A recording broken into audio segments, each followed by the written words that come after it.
All right, well, welcome to this episode of the Nonsensical Knowledge Podcast. On this episode, I have my man Frater Chaplin, brother Bruce, and my man Sean. And we're going to tackle some conspiracies today. What's going on, boys? I'm fucking pumped to have you guys here. It's going to be fun. I'm pumped to be here. It's nice to get everybody together. Yeah, it is too, man. It's been a minute. Thank you, everybody, for having patience and shit while we get our shit together and try to bring out some solid fucking content, you know. And today's 9/11 and fucking the JFK conspiracy. Bada bing. Yeah, man. How about the vaccine conspiracy? We got to talk about that. Oh, the vaccine. Oh, yeah. Listen, we could talk, brother Bruce. We could talk about whatever you want, man. This is we've talked about the vaccine quite a few times on this podcast. Oh, no kidding, huh? Yeah, it's from start to finish, start till now. It's like we've followed the whole thing, and it's evolving daily. What's the general opinion on the November 3rd general election?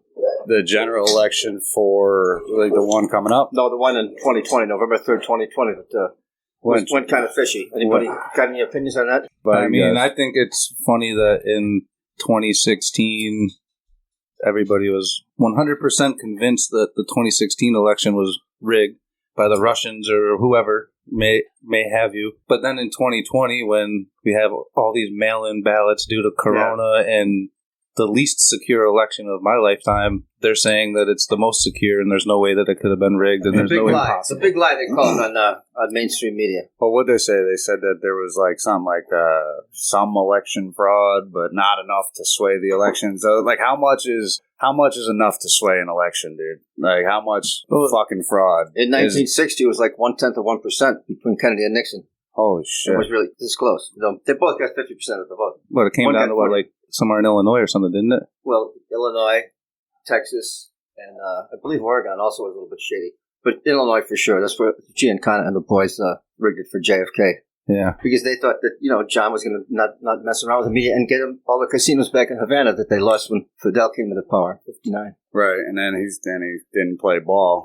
Well, because Bobby Kennedy went after the mob, right? Yeah. Well, they were Sam Giancana and them. They were friends with Father, right? Jack. Yeah, back to the bootlegging days and stuff. Yeah. So that was a hit out on Joe for a while. Joe Kennedy? Really? Yeah, it was put out by one of the bosses in New York City, but they wanted to kill him. He actually hijacked a mobster's load that came in over Lake Michigan back in the 27. Yeah, shit was a dog-eat-dog world back then. He didn't mess around. He had a guy with a lot of cojones, who do you say? For minerals. For a guy who was a businessman, a Harvard banker, and here he is messing with the mob and one-upping them.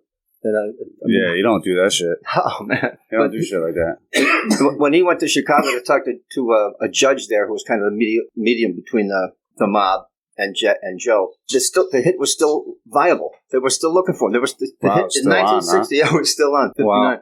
And he promised him that, you guys aren't going to have any problem with John. He's not going to mess with the mob. You're all set. Don't worry about a thing. But Bobby didn't get the memo. and Bobby chased him.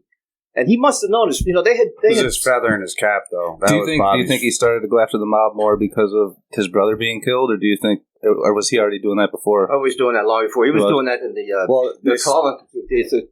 hearings in the 52. Yeah, they said they were like long before they killed Kennedy. He was going after him because they thought that was why. They were like, "Yo, man, this dude said he was going to fucking." Their dad was like, "Yo, we're gonna hang. We're gonna be cool." And then they weren't. They went after him and all the unions. They went after him and all. They jammed them. Bobby Kennedy fucked the mob up, big time. And what was that book you wrote, The Enemy Within? Yep. In which you named them as having infiltrated the unions and taken them over, and everybody was paying a lot more for their steel and their building products. And even their automobiles because of mob tax, the tariffs. Yeah, mobs were setting taxes on everybody, taking a piece of everything. No show jobs. Yeah, listen, I love the mob. That's a whole nother episode, right? I know, brother. We need the mob. I heard a debate on the. I don't know where I heard a few days ago, and a guy was debating the monarchy versus democracy, a republic that represented democracy, and the guy made a great case for monarchy. He really did. I can't remember all the points he made. But it sounded a lot better than having a bunch of politicians running around calling the shots. Sure. Based on that particular debate. Yeah. Well, there was always the debate that the monarchy, there was an established set of rules, and that, and not everybody, the sense of freedom, it wasn't exactly there. It was like, all right, no, it's subserviency. We're the commoners. They're the royalty. We fall in line. There's mad countries right now that are actually throwing the monarchy out. What was it? Barbados just did, yeah. So I think it'll stay in Britain. I think. For sure. That's bloodline shit, though. See, that's a whole nother thing, man. Too is that whole. I'm reading the Great Henry VIII bio about. I've read the same book like 3 times. Each time you read it, it's like a slog. Each paragraph is like a book's worth of information. Really? So you got to go back. If your mind drifts even a tiny bit, you got to reread it. You miss the details. But he was a crazy guy. Back then, he had a war going everywhere. Who's this? Henry VIII. Oh, I can imagine. He died in 1539. Was he beheaded? No. That was the 7th? He beheaded two of his queens and another one. Let's see. Started with Catherine of Aragon, then Anne Boleyn came in. He had her beheaded. Boleyn, yeah, that's right. Okay. And then there was 4 other wives. They all left at bad ends. Oh man, how can men do that shit? It's too many. So I've been on these JFK and 9/11 Facebook groups, and there's a lot of people out there that are really well informed. They really are up. Millennials who are doing a lot of reading. And the only thing making their own decisions. Actually, I was 14 when Kennedy was shot, so I was kind of reading the paper every day. And there's a lot of stuff that happened in that time period that you read about it in the paper, you heard it, but it's kind of lost in the. So, what was not to cut you off? What was your perspective as a 14-year-old observing a president be assassinated? I said it happened in Dallas. That's LBJ's hometown. He's the only man on the planet with the means, the motivation, the opportunity to greenlight a hit. It's got to be related immediately. But nobody would mention that. It was so obvious to me and to a lot of other, independent thinkers, but you couldn't bring it up. You had been poo-pooed and shamed. And in fact, I brought it up in school. It happened on Friday. We had Monday off. Ruby shot Oswald on Sunday noontime. That was so fast, dude. So it happened so fast, right? So when we talking about it in history class, the following Monday, I think it was Thanksgiving, and I said, what part did LBJ play in this? Oh, shut down, man! What are you, crazy? But and I think a lot of people still did, but I'm convinced he was behind it. You think he was the impetus behind Kennedy being? Yeah. So nobody would have gone after Kennedy.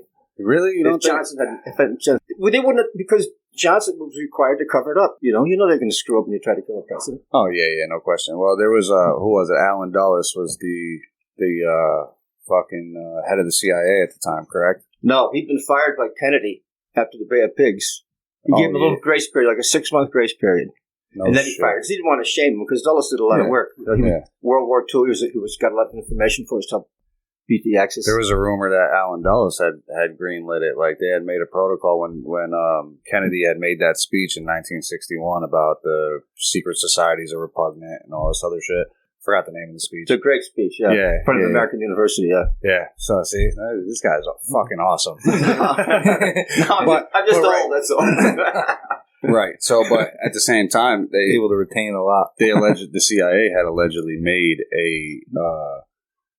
basically like an amendment, like, yo, we can whack out the president if we have to. Anybody can get it. Like, nobody's everybody's expendable. No doubt about it. And Marcello down in New Orleans, he'd been talking about hitting the president and Bobby. First they wanted to shoot Bobby. And this is the mob boss down in Louisiana. Yeah, him and Santos Traficante and Tony Accardo from Chicago. They were the boys. Wasn't Marcello's wife or something rumored to be having an affair with one of the Kennedys, or am I mistaken that? Giancana's girlfriend. Okay. Come on. You're banging Sammy Giancana's I knew it was one of the mobsters that. Can you imagine? I know, right? In fact, Kennedy used her. Talk about minerals. That's some fucking balls, dude. She was a go-between. Well, Giancana was married. He was banging her. What was it? Russian spy too. Yeah. Kennedy. Yeah. He was banging everything. I think she was an East German spy. All right, so East German. Really beautiful, beautiful girl. Yeah, redhead, right, or something like that. Yeah. Her husband was like a sergeant at arms at the embassy, the East German embassy. And when the remember the Profumo affair in Britain in '62. When that broke, Kennedy he couldn't even go to the bathroom. He was so nervous because this woman Bobby had her deported, so she could come back to the States and testify. But it was one of Kennedy's girlfriends too. So wild. And but she'd been circulating. Deport this broad, so she can't testify. She was upset that she was the star of the show until she got deported. So bring me back to LBJ. So how do you think? Obviously he was front runner to be the next president. Obviously, he was vice president at the time, right? He was sworn in on the jet. Well, he blackmailed his way out of the ticket in the summer of '60 after Kennedy got the nomination on the first ballot. If Kennedy hadn't gotten the nomination on the first ballot, Johnson would have become the nominee for president. But Teddy and Bobby and Joe did their jobs. A lot of money changed hands.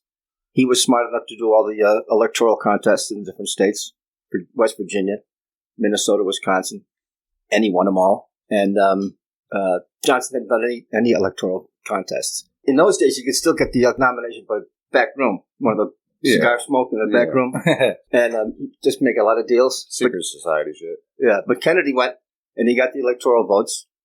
And so a lot of these states were obligated to give him the votes for the nomination. And he got it in the first ballot. Oh, shit. Wyoming, the last state to declare. Otherwise, he wouldn't have got. So now Kennedy, he knows that you've got to offer to the second guy, number 2 guy, the VP, the vice presidency. But he knew he had to do it, but he did it only as a formality. Yeah. He did not want Lyndon Johnson to take it. The guy he's a savage. He's a homicidal sociopath. Right. Not Johnson. Excuse me. No. Hey, listen, man. Say it. Say what you gotta say, man. And Kennedy didn't want it. He'd already offered it to another guy, a senator from another state.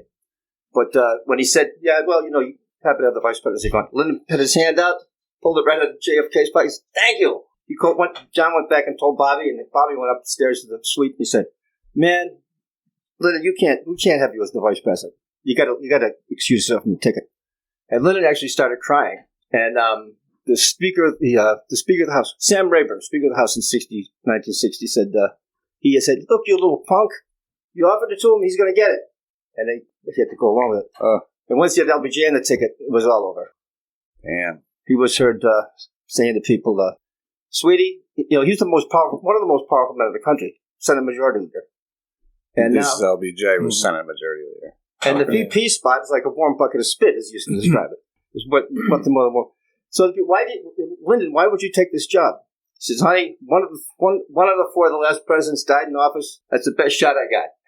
Wow. Wow. Prophecy. But, so he basically blackmailed his way out of the ticket. Sam Rayburn told Kennedy, "Listen, unless you keep me on the ticket, all the womanizing you've been doing, that's going to be publicized. Your Addison's disease, which is a disease of the immune system, that's going to be publicized," which was a big deal back in those days. Make him look weak, sure. And some other things. He had a lot of stuff on Kennedy. Kennedy had been married. He got married in '48 for like a weekend. Oh, really? Yeah, down in Florida. His old man had gone and cleaned out the records and squared away. He did a lot of crazy stuff. So Johnson was able to blackmail us. We got a ticket. Once the Bay of Pigs failed, which was pretty much Kennedy's fault, he canceled the second airstrike, and Dulles had 5,000 Marines off the south coast of Cuba, ready to go in. And here's why he got fired. He had anti-Castro Cubans dressed in Cuban Army uniforms with mortars outside of what's the name of the fort in Cuba, the American fort? Guantanamo Bay. And they heaved a couple of mortars into Guantanamo, and Dulles calls him and says, "Hey, look at Kennedy's Castro's guys are mortaring Guantanamo. We got to go in. We got to send the Marines in." And then Kennedy found out it was a lie. He'd been lying. It was actually anti-Castro Cuban guys. Cuban exiles. The exiles that were hitting the beach at Bay of Pig. So crazy, bro. Yeah. That's so wild you fucking say that, because I literally just sent Chap an article about a Cuban exile that said he had his father trained Lee Harvey Oswald, and said, like, no fucking way he made that shot, because, like, he was on a CIA, he was training for the CIA or some shit. Like, he was training shooters for the CIA. I don't know if you read the article. It was pretty funny. Yeah, I did. Yeah. But it was coming out and saying, like, there were Cuban exiles that were waiting in Dallas to kill JFK. Had the first shooter not made it happen. And that's all, like, the Operation Northwood stuff of, like, Yeah, when they failed the Joint Chiefs, everybody was really upset, because they promised a lot of people, "We're going to get your casinos back." The sugar companies that had a lot of land there, Fidel nationalized everything. Right. We lost billions, and the mob lost all their casinos. A lot of heavy-duty players were really, counting on Kennedy.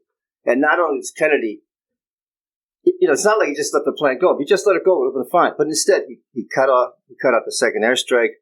He cut out a lot of things that they needed to really do the job. They really needed the 5,000 Marines off the coast to go in and needed an excuse to send them in. And it was a very bad mistake by Kennedy because the Cuban Missile Crisis would have been averted if he'd succeeded. I mean, I'm not in favor of regime change, invading foreign countries. But in this case, in the 60s, at the height of the Cold War, with a communist country 90 miles off our shore. Right. Yeah, you got to deal with Russian missiles pointed. Yeah, man. Right. I was living in Florida at the time. Damn. No way. Yeah, I was in St. Pete, 1962. Damn. Cuban Missile Crisis. We had you can't have fallout shelters in Florida because the water table is so high. There's no basements even. Right. So the fallout shelters are all above ground. Oh, nice. Oh, shit. They were teaching kids to hide under their desk. Well, that was, hide under your desk. They'll save you from a nuke. Like, this mask will save you. So now the Bay of Pigs happens, right? Kennedy botches it. He fucks up a lot of money. Like, the big deal is the money, right? They lose the casinos. They lose the sugar shit. Offshore oil leases. Damn. Yeah. We had, and George Bush had offshore oil leases off of Cuba. He was George Bush, G.H.W. Bush, supplied. So he was Standard Oil? Was he Standard Oil? No, that was, what the fuck was I forget the name of his company. It's well known. Not a tip of my tongue. I thought Rockefeller was Standard Oil. Yeah, he started it, but I didn't. Yeah, I'm just thinking of it because Rockefeller started Standard. But. He was, run-of-the-mill Texas oil man. Probably worth $40 million in 1960. Damn.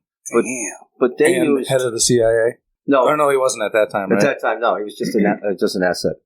But they asked George to supply a ship to transport the anti-Castro Cubans, the exiles, from Central America where they were being trained to the South Shore of Cuba where the Bay of Pigs is located. And he pointed up the Barbara, and it was sunk. Here's what happened: when Kennedy canceled the second airstrike, Castro was able to retain a couple of Sea Fury fighter bombers. Really nice little plane. It's a prop plane, but it's an excellent plane. And when that happened, the Sea Furies came and they sunk the Barbara off the coast of the Bay of Pig. And Bush was especially upset about that. I'm sure. Because it shouldn't have happened. And all skull and bones Bush. All the guys were captured. They were in prison for a year. They were tortured. They were worked. A lot of them died. And these were guys, these are Cubans who, they're the cream of the Hispanic community. They're hardworking. They're tough. Shit. I mean, you saw Scarface, right? Yeah. Well, when Castro at one point went over to Africa and fought in a war. I don't remember which country he went to in Africa, right? Like he and Che Guevara went over there and started fighting the war of independence with a country for a country over in Africa. I can't remember which country right now, but and he was leader of Cuba at the time. Yeah, and then Che still kept going all the way until they found him in a cave or whatever. Yeah. Damn. So now all the way up to the top. Happy. Our presidents, they're not going anywhere near a war or any type of confrontation. Then, if you're living in a country where your leader is doing that, you got the will of the people behind you. Chances are. So everybody was upset with Kennedy after April of 1961 when that happened, and they all already looked down the nose at Kennedy anyway. These guys. The chairman of the Joint Chiefs, all the Joint Chiefs, everybody he hired in the cabinet pretty much was 10, 15 years older than him. He's 42 and he's elected. And they saw him as a punk, a PT boat commander, And these guys had been, they planned D-Day, for example. Right. And things like that. And he was a PT boat commander. So they really looked on, and they hated his old man. His old man had been, in fact, I think his old man contributed to his demise in that his father had been a draft dodger in World War I. And he was an appeaser prior to World War II. After Hitler took over the Sudetenland and attacked Poland, he still didn't want to go to war against Hitler. Wow. He was afraid he'd lose his fortune. And Churchill, branded him as a bad seed right off the bat. Chamberlain was in office at the time. He went and signed that agreement with Hitler. This means peace in our time. At Munich, Berlin, and they hated Kennedy. In fact, he quit. He resigned as the ambassador to the court of St. James. Oh, no shit. Back home, and then he made a speech about democracy is going to die. And this is his father, right? This is Jack's father. Okay. So they figured the kids, the branch doesn't fall far from the tree. All right. Figured he was like his old man, and in a lot of ways he was. Oh, them Kennedys lived wild, man. They didn't give a fuck. Yeah, I'm surprised that with the character flaws that they had back then, like especially in those times, like people were like, "Oh yeah, fuck it, let's elect them." They were loved though. I mean, all the way to JFK Jr. and loved Kennedy. What did Teddy do? He must have just played ball all those years, huh? To be able to, I mean. Yeah, then again, he did also kill a woman. Yeah, who did? Ted Kennedy. Oh, that was a car crash, right? Well, he drove into a lake and then supposedly, allegedly, I guess they say he drove into a lake or whatever, and then he swam to shore and went back to the hotel and slept, and then notified the police the next morning, right? Yeah, this is Teddy Kennedy? Teddy, yeah. Oh my God. Mary Jo Kopechne, was it Kopechne, or was that? Mary Jo Kopechne, yeah. And the Chappaquiddick, they were going over when the high tide comes in and out, they have these tidal canals. Oh yeah, absolutely. So it was a tidal canal, it was high tide. He was drinking. There's no guardrails on this wooden bridge. And he left the party with Mary Jo. Who knows, they were going somewhere. Right. Off to, a deserted little spot on Chappaquiddick Island. He went off the side of the bridge. And she remained in the car. He managed to get out himself. And as soon as the car hit the water, he opened the door, jumped out, closed the door, the car sank. And he swam back to the mainland in his hotel. Took a shower, shaved, took a nap. Yeah. And then he calls his brother-in-law and says, "Hey, you got to do me a favor, man. You got to take the rap on this." He says, I can't do it, Teddy. I'm not going to do it. Finally, they reported to the sheriff, and we get some divers out there. And she died in the crash. She drowned in the car. She drowned. She was still in the car. Fingernails, on the headline of the car. We were just trying to get out. Oh, man. So he made it out. Left her there. Dirtbag. So after she's buried, the prosecutor wanted to go after Teddy, and they wanted to disinter her and do an autopsy. And if they'd done that, they would have determined that she'd been alive in the car for 5 or 6 hours, and she would have been easily saved. So Joe was still, even though he's had a stroke, he was still viable. He sent a couple of nuns out, a couple of very good Catholic family, and the nuns convinced the Kopechne family not to allow the body to be disinterred.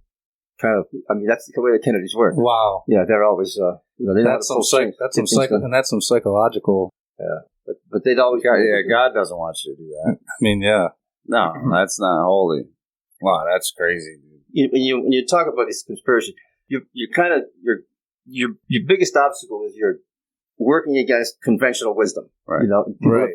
And you got to convince people that may seem like it was, but what really happened is this. And a lot of people don't want to think that, the government killed 1,500 people in order to get an excuse to go to the Mideast instead of war.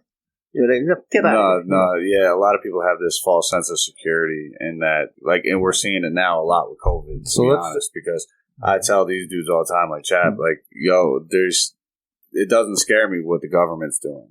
That I can expect. You know what I mean? Uh-huh. It's the fucking people around me that are, turning on each other, they're over this shit. And it's scary, man, with those people. It's the same shit that goes along with all that brainwashing. You know what? To me, when you talk about 9/11, go ahead. We should just wrap. I was just saying we should just wrap up the JFK assassination, because we were pretty much at the point where it was getting assassinated. It was 100% Lyndon Johnson. Lyndon was heard walking around the Pentagon, saying at the Joint. So outside of that, the day that it happened. Assassination Day. Yeah, that day, November 22nd, 1963. It wasn't Lee Harvey Oswald with a pea shooter from the book depository. He'd been recruited by the Office of Naval Intelligence in 1957 in their false defector program. He was trained as a false defector, along with 7 other guys. He's the only one that made it into Russia in 1959. And all the other guys, he had to slash his wrists. He said, "I want to get into Russia so bad." They had him in a hotel and they said, "We're not going to let you in." And he slashed his wrists in a bathtub. Just really minor. But in order to convince the Russian government that he wanted to get into Russia. Wow. So they let him in, and he spoke great Russian. And he'd also been when he was in the false defector program, they trained him as an air traffic controller for the U-2 program, which at the time was really bedeviling Russia. These things flew at 75,000 feet, higher up than the highest Russian missile would go. We had these fantastic cameras. We were able to photograph every single missile base in Vladivostok, where they had, their missile program. And the Russians couldn't knock them down. And Lee went and said, "Listen, I know the frequencies they U-2 squawk on. I know the flights they take. I know their air patterns.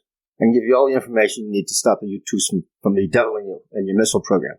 And that's how we got in. Damn. And then, sure enough, how did he have all that information? he was an air traffic controller for U-2 at Atsugi. Oh, the CIA Pacific base. wow. Yeah, and he was in Japan, off at the shore of Japan. And, he learned everything. They didn't give him enough information to really, sabotage the program, but enough to incite the Russians. Very few people have all that information, you know what I mean? Where they can totally sabotage everything. So that's why they compartmentalize it so each person has a piece and you're a cog in the wheel and it comes together and you're able to do it. And he was a really smart guy, Lee. Really smart guy. So if you had to say, who was it? Gunman on the grassy knoll? Was it someone on the overpass? Was it someone who popped up from the sewer? Was it the Secret Service that I've always kind of believed? William Greer. Yeah, like the William Greer. I don't know. I look at the Zapruder film and I see him turn around and dad. Right. Here's a story I read in the paper in December of 1963 about a car dealership in Dallas. They had an employee who had only been there 2 weeks, and he gave references that later turned out to be false, and his name also was false. They didn't know that at the time because you walk in a car dealership and I want to sell cars. Right. They'll hire anybody. Scoop you. Yeah. You throw guys against the wall. If they work, they work. If not, they don't. But he got a demo. On the morning of November 22nd, 1963, he didn't show up for work. He got there about 1 p.m. He crawled out of the office, walked into the office, disheveled, clothes all wrinkled, and mud from his feet to his knees. And he walked in, went right to the bathroom. They could hear him throwing up in the bathroom for about 5 minutes. He came out, got himself together, gave the keys to his demo to the sales manager, said, listen, my demo is parked in the parking lot behind a book depository. And, oh, wow. I'll see you later. Gave him the keys. And they went and got the car. And he's supposedly the guy that was in the sewer shooting. He was and then I read about another account of it in a book that came out, a book called, by Henry Hurt. It was, I forget what it's called. But anyway, Henry Hurt wrote a book in 1985, and he had interviewed people who worked at the car dealership that related the story. And it was exactly the story that I read in the paper in December of 63. So I'm pretty sure there was a guy there. In the sewer. There was 2 guys. One shooter and one helper. And if you see some of the video taken in Dallas on that day, there's a motorcycle cop that pulls up and parks his bike right in front of the sewer. And he looks down when he parks it. This is like 5 seconds after the shooting. Really? And he stares, and then the camera pulls away. So there's circumstantial evidence, of course, but at the same time, it's kind of intriguing. Yeah, definitely. And then especially with the fact that, like you were saying, well, I think we were talking about this before the podcast, but you were saying they there was an entrance wound through the windshield, and I think there was at least, I bet there was 5 shooters. They had a guy in the courthouse. Holy shit! A couple of guys behind the picket fence. The grassy knoll guys. The hopped on the train. The hobos. Well, I said that. I don't know if the hobos were involved or not. That's a hell of a question. The hobos, Yeah, that's always fascinated me too. But wasn't there a CIA guy who came forward and claimed he was one of the hobos? And I don't know if he claimed he was hobo, but he was identified as a hobo by not a real hobo, but Harrelson's kid. His pops, yeah. His dad was. That's what I'm saying. Yeah, that's what I was thinking of. You're right, Harrelson's dad. Yeah. Here's what happens. And he confessed to it, and they were like, "Nah, we don't believe you." Yeah, he didn't want to besmirch his kid so much, but so much disinformation and misinformation was pumped out by Intel over the years. Oh yeah, and everybody grabs a little bit of something. I think it was the Secret Service guy with the rifle in the car behind. I think it was the sewer guy. I think it was the Lee in the depository. I think, and so they siphon off a lot of different people who are interested in assassination. So pretty soon, the lone nut advocates who agree with the Warren Commission are maybe 50%, and the people who think it was Lee, that 50%. Then there's another 5, grassy knoll, another 5. Yeah, so it's all splintered. The other 50% splintered up. Yeah.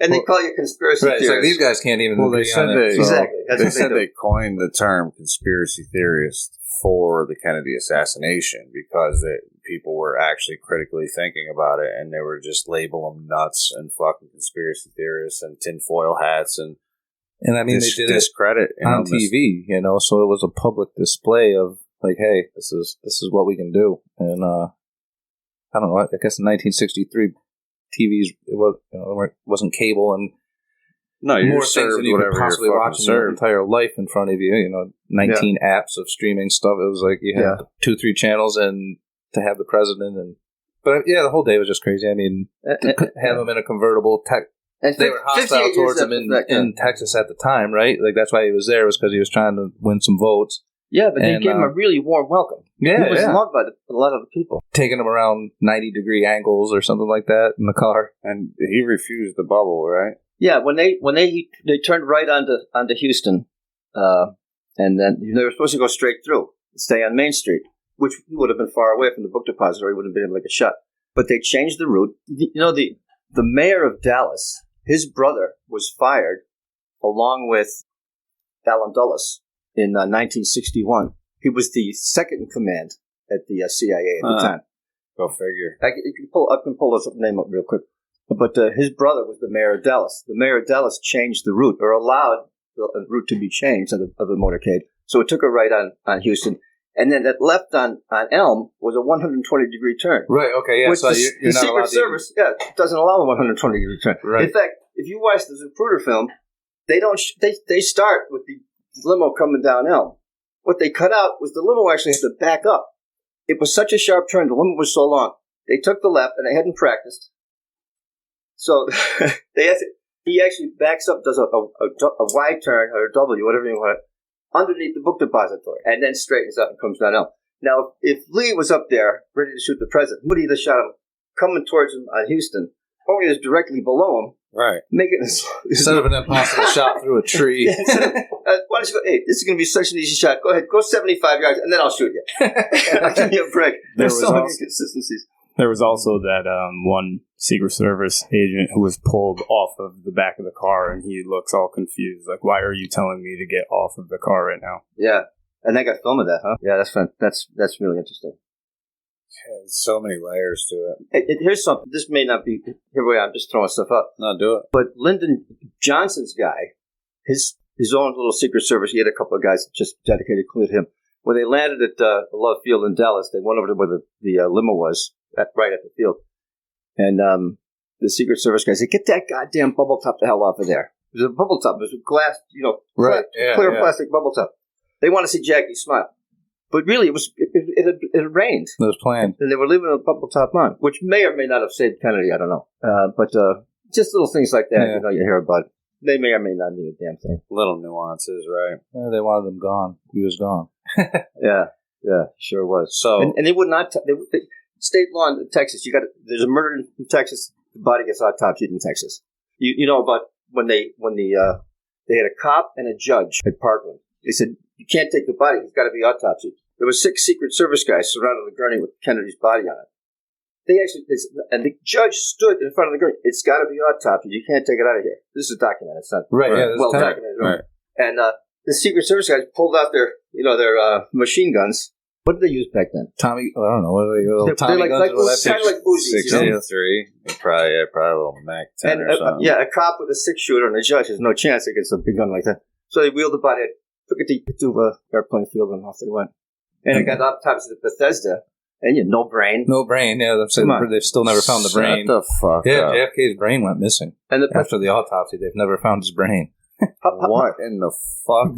That's very well documented. And that would have given the direction of the bullets. I mean, the brain would have been, the key, most important part. Key evidence. Yeah, they hauled the brain out of there. What the fuck? Right? I mean, like, I didn't know that. Yeah, that's new. So they got literally 50 people jammed into this autopsy room. 50, and a pathologist walks in, and he said, "Who's in charge here?" And an Air Force general, Curtis LeMay, bombs away LeMay. Mm-hmm. He's leaning against the wall. Mm-hmm. Despised Kennedy. Hated his guts. I am. This is in a Navy hospital. An Air Force general says, I'm in charge. 4-star Air Force general. And there was a lot of, no, you can't, don't do that. These pathologists, they were second lieutenants or maybe majors. And he's surrounded by 4-star generals. You know how the military is. Right, yeah, you don't mess around with the chain of command. And so they finish up, they do the notes, they go home. That night at 8 o'clock, the chief pathologist gets a call from his commanding officer. The notes you took? Yeah. They got the president's blood on them. I think that's disrespectful. I think you should burn the notes. So we burned his notes and rewrote them. What? I read an article in Harvard Medical Review. The notes taken at the autopsy are accurate. If you rewrite them, they're always a minimum of 40% different later. Really? Yeah. I mean, you're not looking. Well, you're rewriting them from memory now. Yeah. So, like, they're gone. You burned them. It's not fresh. It's not fresh. Something's changed. Again, a tiny thing, maybe, but there's so many of them. I mean, every day you're reading, holy man. Especially for a president. Yes. And they were able to track down pretty much everybody on the Zapruder film, except, like, you know, the dude with the umbrella and the babushka lady and... Right? Like, I mean, they found pretty much everybody else and were able to interview them and talk to the people there at the scene, but there were a few characters that just, like, you know, the little things, like why the guy opened the umbrella, how could they never if you find... pumped it like this. Right, yeah, and, you know, and the woman... But they'd say, he's still alive, he needs a headshot. Right? Yeah, it's like a 100-degree day there, and there's a woman in a babushka, and, like, Russian, right? Yeah. And they never found her. Yeah, it was awful. It definitely wasn't Lee Harvey Oswald. No. And then he was at lunch. A motorcycle cop saw him leaning up against the vending machine between 60 and 90 seconds after the last shot, having a soda, calmly drinking a Dr. Pepper. And the cop had the gun on him, and Lee was just calm as can be. And the manager, the depositor, said he works here. He's fine. Don't worry about him. And he would, like, for him to be able to get down there in that amount of time, he would have been like full sweat, out of breath, just. If you could he had to stash the rifle. That's what I mean. Stash the rifle, compose himself. Every aspect of the case cries hoax, scam. Yeah. Every aspect of it. And you could talk about it for weeks. They destroyed the car. We were talking about that before we got on here. We were talking about the infamous photo of LBJ getting sworn in and giving the wink and smiling. Yeah. And the fact that the mob despised Kennedy. They hated him. And yet, but Jack Ruby says, well, why would you kill him? He's a mob guy. He's not a made member of the mob, but he's an associate. He flew down to Havana shortly after the revolution, and he bailed Santos Traficante out of jail. Jack Ruby himself. Oh, shit. Yeah, they got the records of, the signing. So that's a pretty big deal. He said, why did you kill him? Well, I love the Kennedys, and I wanted to spare the widow having to come down and testify in court during the murder, so I killed him. and Ruby had cancer or something too, right? So he didn't have cancer until he got they got him a change of venue. The judge in Dallas said, "We're going to award you a change of venue." He appealed the death sentence case he got, and in '64, and the judge said, "I agree with you. You need a new trial. Your lawyer didn't allow you to testify." He had a mob lawyer. They got him the mob got him a mob lawyer. Ruby was mobbed up, right? Yeah, they said, he was an associate. Yeah. Don't let Jack testify under any circumstances. So the mob guy said, hey, I'm gonna get you off. I'm gonna complain temporary insanity. Of course it didn't work. So he got the death sentence. Now it's 1966, and he gets a change of venue. 2 days later, a doctor comes into his office. Now, I don't know if you read a book by a girl that Lee was running around with at the time. She was a doctor. She worked in a cancer lab. And they had come up with a way to inject cancer cells in people. Now, Ruby was clean as a screen. He got the shot. Healthy as a horse. A month later, he's dead. Yeah. Because if he'd gone to Oklahoma City and testified at the new trial, it would have been all over. True. Because he was ready to Because he wasn't in Texas anymore. When Jerry Ford and where was the change of venue to, though?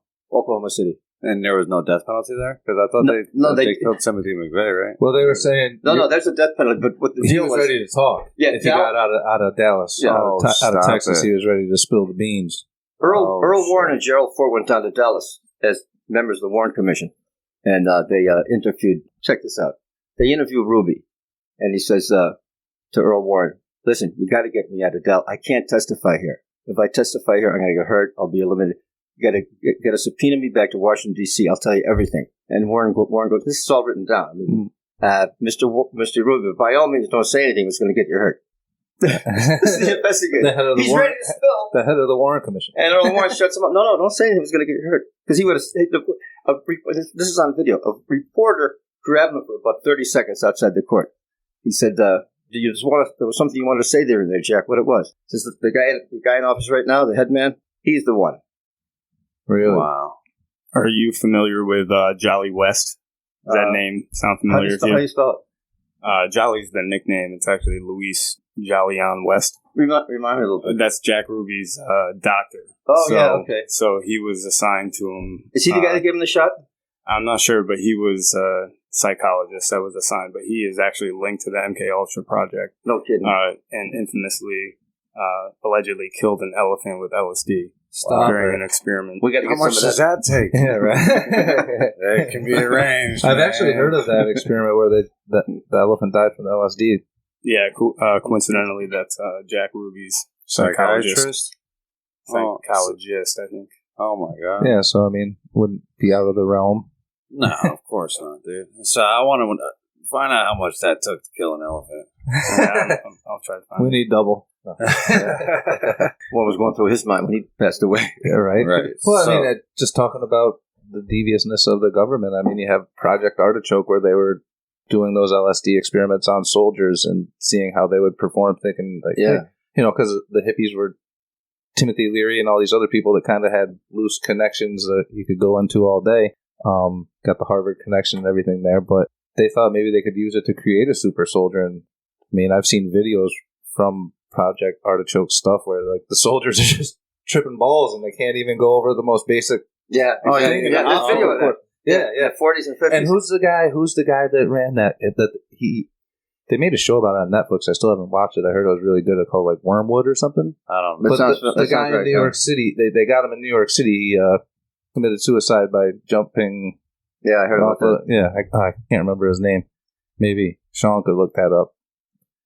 The guy from Project Artichoke who was the head of it, and he ended up being thrown out the window. Yeah. Or committed suicide in New York City, jumped off a balcony. That whole Sure. era. Is that documentary that's on Netflix? Well, they did a TV show based on it. I think it was called, the one Wormwood. Yeah, Wormwood. I just can't remember who the head of that whole experiment was, but anyway, he died under suspicious circumstances too.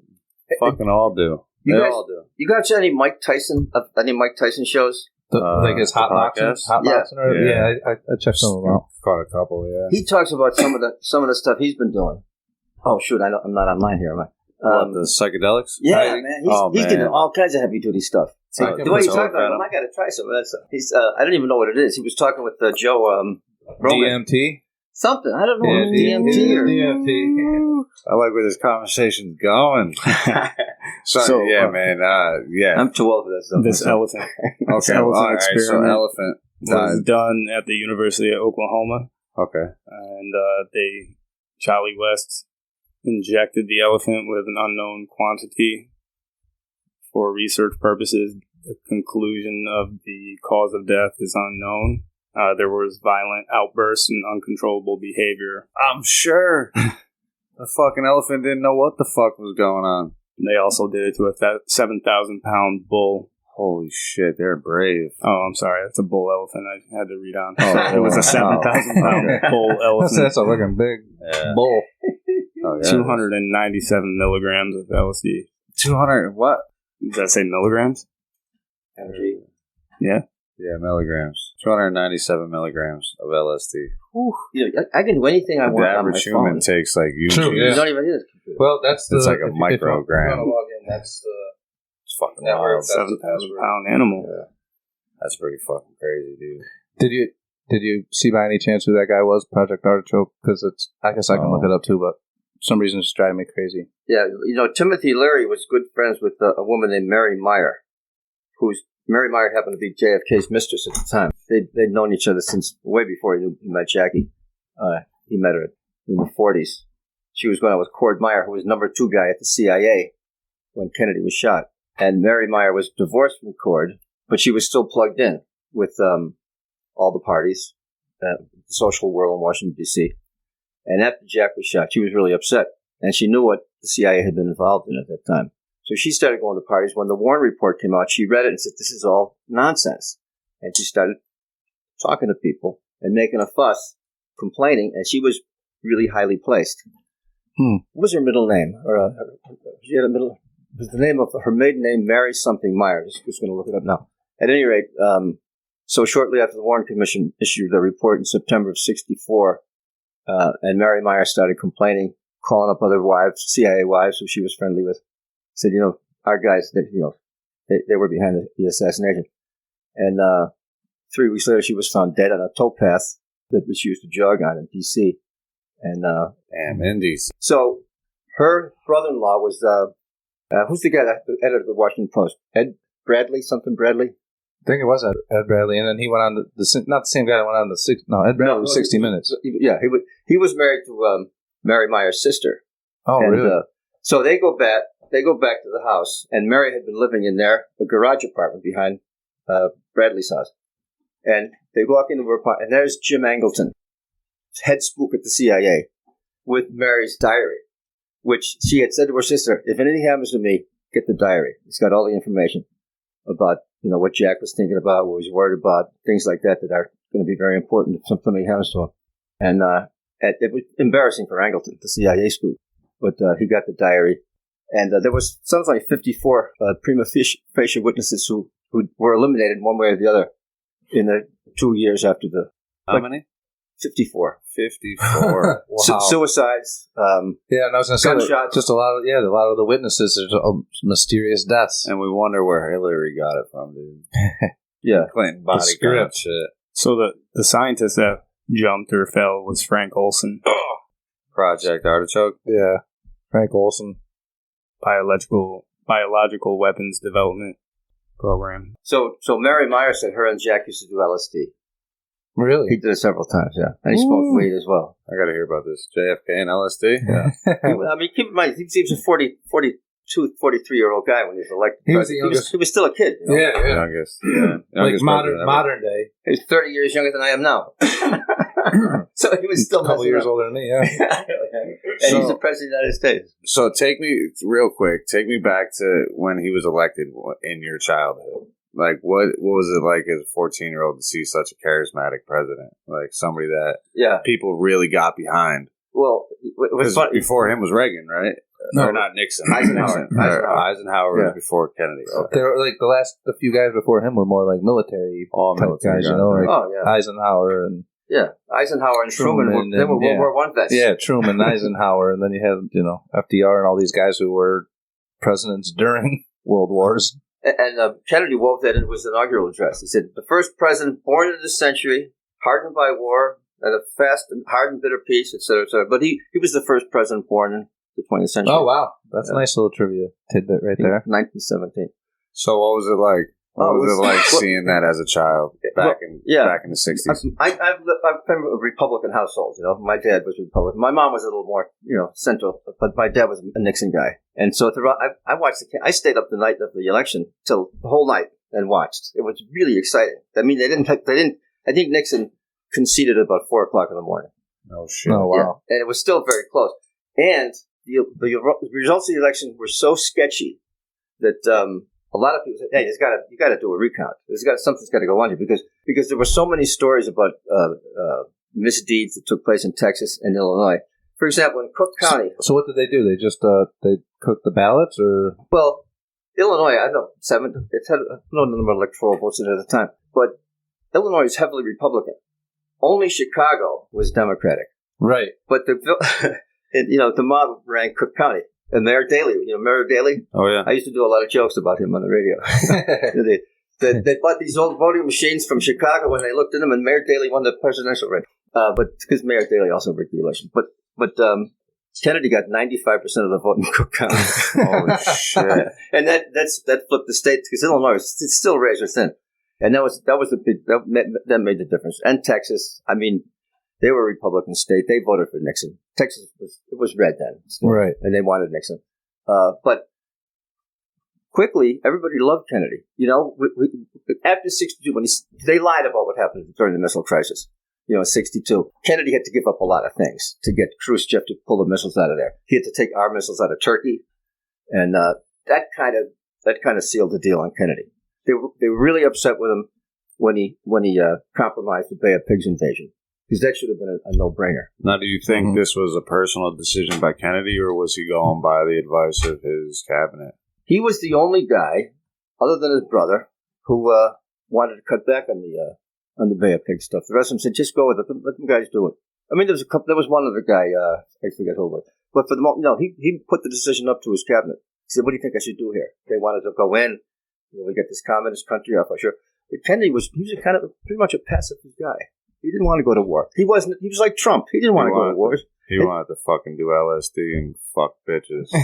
Pretty much, right? Yeah. I mean, Trump and JFK, they were like this. You know, that's the difference. So yeah, I was. It was a drag, man. You know, because we all liked Kennedy, and then all of a sudden Johnson gets in. I will not send American boys off to Asia to do the job that Asian boys should be doing. And then what did he do? And then as soon as he wins in November, bing, we go from like 20,000 guys in Vietnam to what? 2 years ago, 550,000, 57,000. What are we doing over there, you know? Right. So what do we do in the Mideast? Yeah. Well, Vietnam, that's like the war that we don't talk about. And I mean, I saw you posted that picture the other day. And I mean, you rarely even see people wearing like the Vietnam veteran hats and stuff. It's almost still to this day like they're ashamed, and it's like, you know, you really didn't have a choice. You got most of these people got sent over there. My grandfather drafted. He's 82 and he graduated from RPI engineer, and instead of getting drafted, he went into the Marines and got into the Marines as an instructor in engineering and whatever he did in there. But he always talked about it. He actually still has the picture of the last group of soldiers he trained. And he said he's kept it all these years because he looks at it and he's like, I wonder how many of these guys live. Yeah. Because at the time, everybody that was going through his class was going straight to Vietnam. Yeah. And it was the height of the war. So he was just like, you know, I always look at it and just wonder, this is just crazy. And it's half the guys in my high school class went right into the Army. I graduated from high school in a blue-collar community. And nobody's going to college. Right, yeah. And, you know, they all joined the Army, the Marines, or the Navy, and they went off. And I didn't even realize how bad the war was at the time. But Tet in 68, January 68, the Tet Offensive really brought it home. I got drafted in June of 68. And my brother had already been to Vietnam. He did a year as a paratrooper with the 101st Airborne. And he was there. He joined up. He joined on his 18th birthday, December 64. He enlisted in the Army. He went through basic in Missouri, and then he went to jump school in Fort Benning. Came home for a couple of weeks. We all thought we'd never see him again. Right? Yeah. But he came back, and then I got drafted in June of 68, and when they got the physical and all that. But I'd already signed up for college, so I got to go to college instead. Oh, nice. But you know what? I kind of wish I'd gone to the Army. Because all those guys are getting 100% disability checks now and living high off the hog. But I might not have made it back either. It was a ridiculous war. They deserve it. They deserve it. But, you know, it was a great time to be a kid, though. Because, you know, Woodstock, great 69. Music. Yeah, man, it was fantastic. So love. But that's what I mean, though, is you're coming off a Kennedy assassination, now going into Lyndon Johnson. Now, how was the transition into the hippie movement? Did it take LSD in the early 60s? Like, was that like the impetus to getting all that shit going? I know we're kind of segueing a little bit. No, not at all. You know what really made a big difference? The Beatles, February 64. We went insane for these guys, man. And they had long hair, and we were all wearing crew cuts, you know? And that kind of started that started the generation gap. Because you cut your damn hair, you damn hippies, what are you, a woman? So we wanted to grow our hair. And that led to, you know, weed and whatever, psychedelics. Yeah. And this, that, and the other thing. And the good stuff. A generation gap developed, you know, not in my house, my old man, you know, nothing bothered us like that. But amongst a lot of parents, you know, they got, and the teachers, man, they throw you out of school for a haircut. I mean, you'd be okay, but yours would have been long, believe it or not, in 64. But yeah, the Beatles made a big difference. And then the rest of the British invasion group is still. Yeah, don't get them going on the Beatles.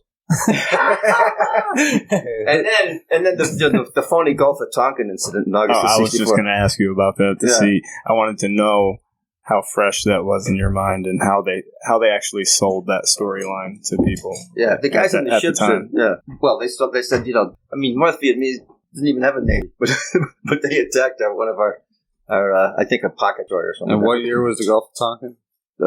August of 64. All right, August of 64. And now that was when we said that Vietnam attacked us. Exactly. Right? And that was the catalyst to get us involved with ground troops. Yeah, completely fine. Nobody attacked that ship. All those sailors and ships, we didn't have nothing happened. What are you talking about? You know, so there's no damage. Another useless fact to put in the memory banks is that Jim Morrison's father, Jim Morrison from the Doors, his father was actually in charge of he was the fleet. admiral, right? Yeah, he was in charge of the fleet for the Gulf of Tonkin. So fucking wild, bro. Yeah, that's insane. Who was the other one? And Jim Morrison's dad was like buddied up, linked up with, was it Frank Zappa's dad or was it Gail Zappa's dad? No, there was the connection there was that Gail Zappa and Morrison went to school. They went to the same preschool. naval kindergarten together. And it was even documented that he hit her on the head with a board. She hit him over the head with a hammer when they were like 5 or 6 years old. Oh shit! Yeah. And if you go to the Rolling Stone obituary on, I think it was either Zappa's. I think it was Zappa's obituary on Rolling Stone that they mention it. They mentioned how she hit Jim Morrison over the head with a hammer when they were 5 or 6. Who did? His sister? Frank Zappa's wife. Oh, be damned. When they were children. That's funny. Jim Morrison, I think he went to St. Petersburg Junior College when I was living down there. Really? Yeah, in the early 60s, before he went out to California. Yeah, cool dude. You also read No One Here Gets Out Alive, right? Everybody read that book? No. By who? I forget the author. This famous guy. About Zappa? No, it's the Jim Morrison. It's the benchmark Jim Morrison bio. Oh, no, I haven't read it. No One Gets Out of Here Alive, it's called. Great check it out.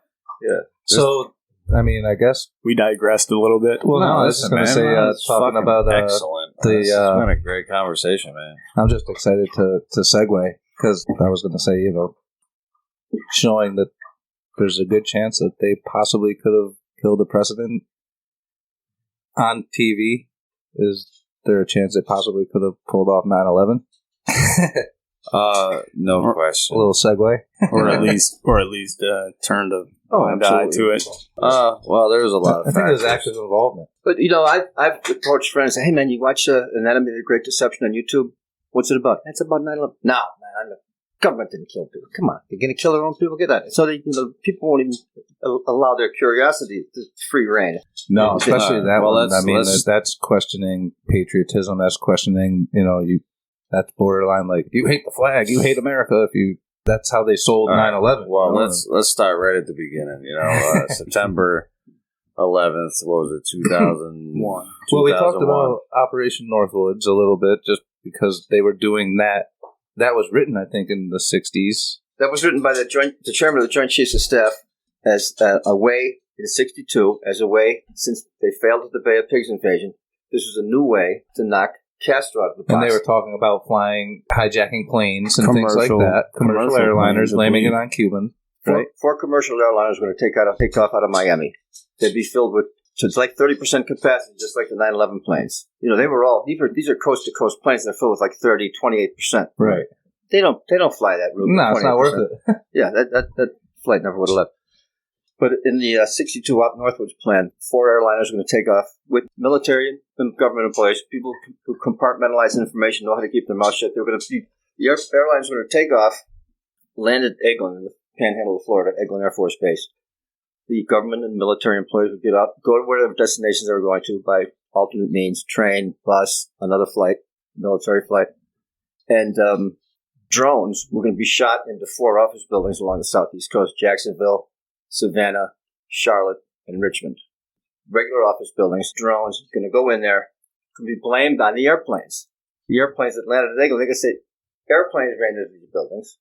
They killed those people. They were hijacked by Cuban hijackers, suicidal Cuban hijackers who were upset with the United States for the Bay of Pigs. And that would have given us the Joint Chiefs, the military, the president, to go into Cuba. And Kennedy was like, no. Right? Kennedy, he said, thank you, Chairman. Put it in his pocket, went into the Oval Office, called his brother in, and Kenny O'Donnell, one of his advisors, and they laughed their asses off for about the next 20 minutes. And the Joint Chiefs never heard of it. Those are the kind of things that contributed to the anger at Kennedy by the guys who were really running the show.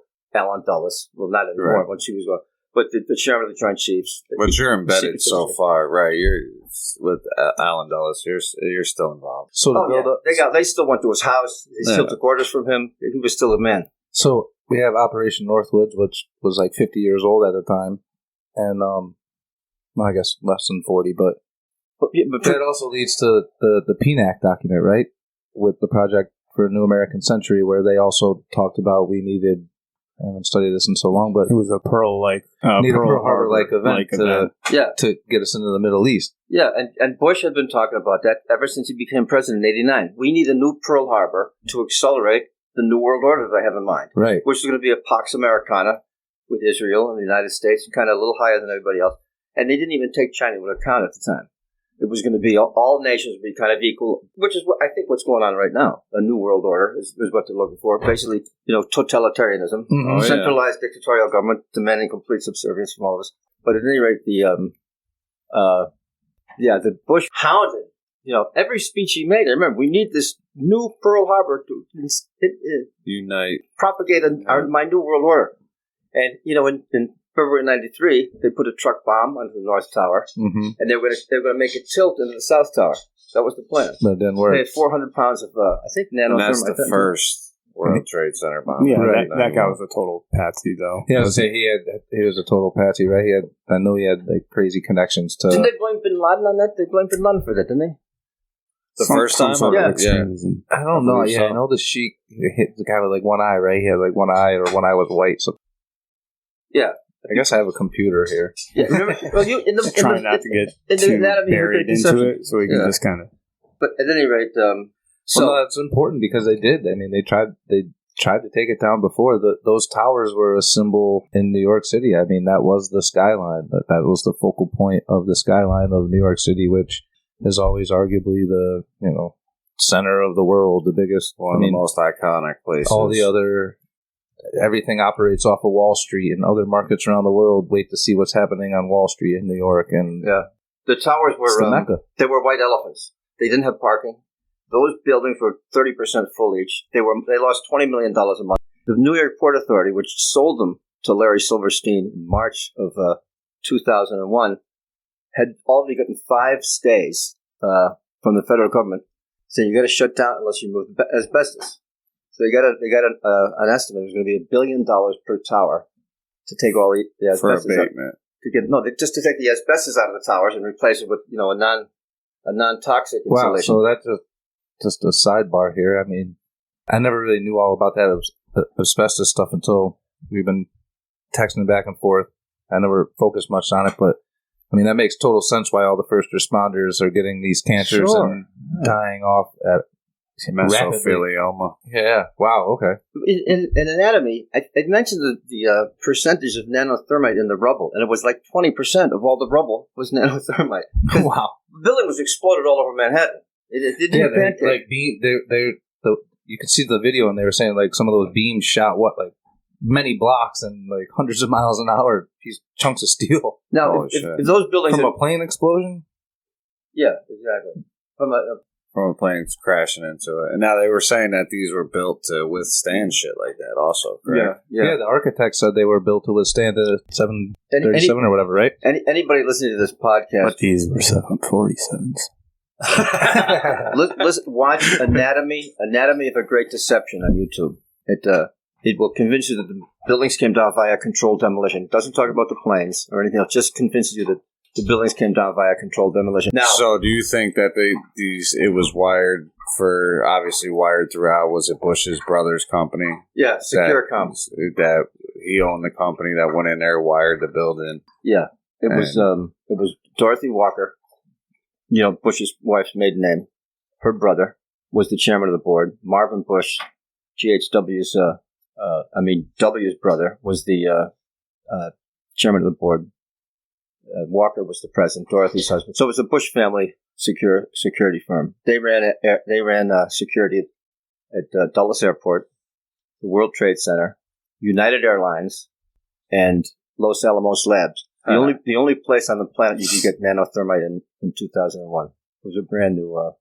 But we didn't even have to go in with that. All you got to do is look at the video they showed us of the 767s flying into the tower on 9/11. These are planes with a 156-foot wingspan. They're designed to be lighter than air. They can't exceed 250 miles per hour at sea level or anything below 10,000 feet because the air is too heavy. If they'd gone 500 miles now, like you said, Boeing says planes would start to fall apart. They'd shudder. The wings would vibrate. They'd fall apart, right? Fall right off. Does the official story say they were going 500? Yeah, official story says. I think so. Everybody says that they were going 500 miles. Because they say, listen, A bomber crashed into the Empire State Building in 1945, a B-26, a military plane designed to What year was this? Sorry. 45. 45, okay. July of 45. It got lost in the fog. It hit the Empire State Building.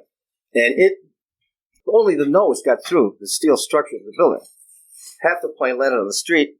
Another half went over to a building next to it and burned it down. But we're to believe that these 767s penetrated this structural steel beams of the tower, and the 13-inch concrete and rebarred floors went through like 3 foot. And yet, aluminum airplanes went right through the concrete and the steel, disappeared inside. Not even an antenna or a marker light was scraped off the plane as it flew through here. The only thing that was ejected was a hijacker's passport, which landed at the foot of an FBI agent 3 blocks away. And the plane, nothing fell to the streets. It's ridiculous. And you know what? What I know happened is the hardest to sell. You can't convince people there are no planes. Nobody.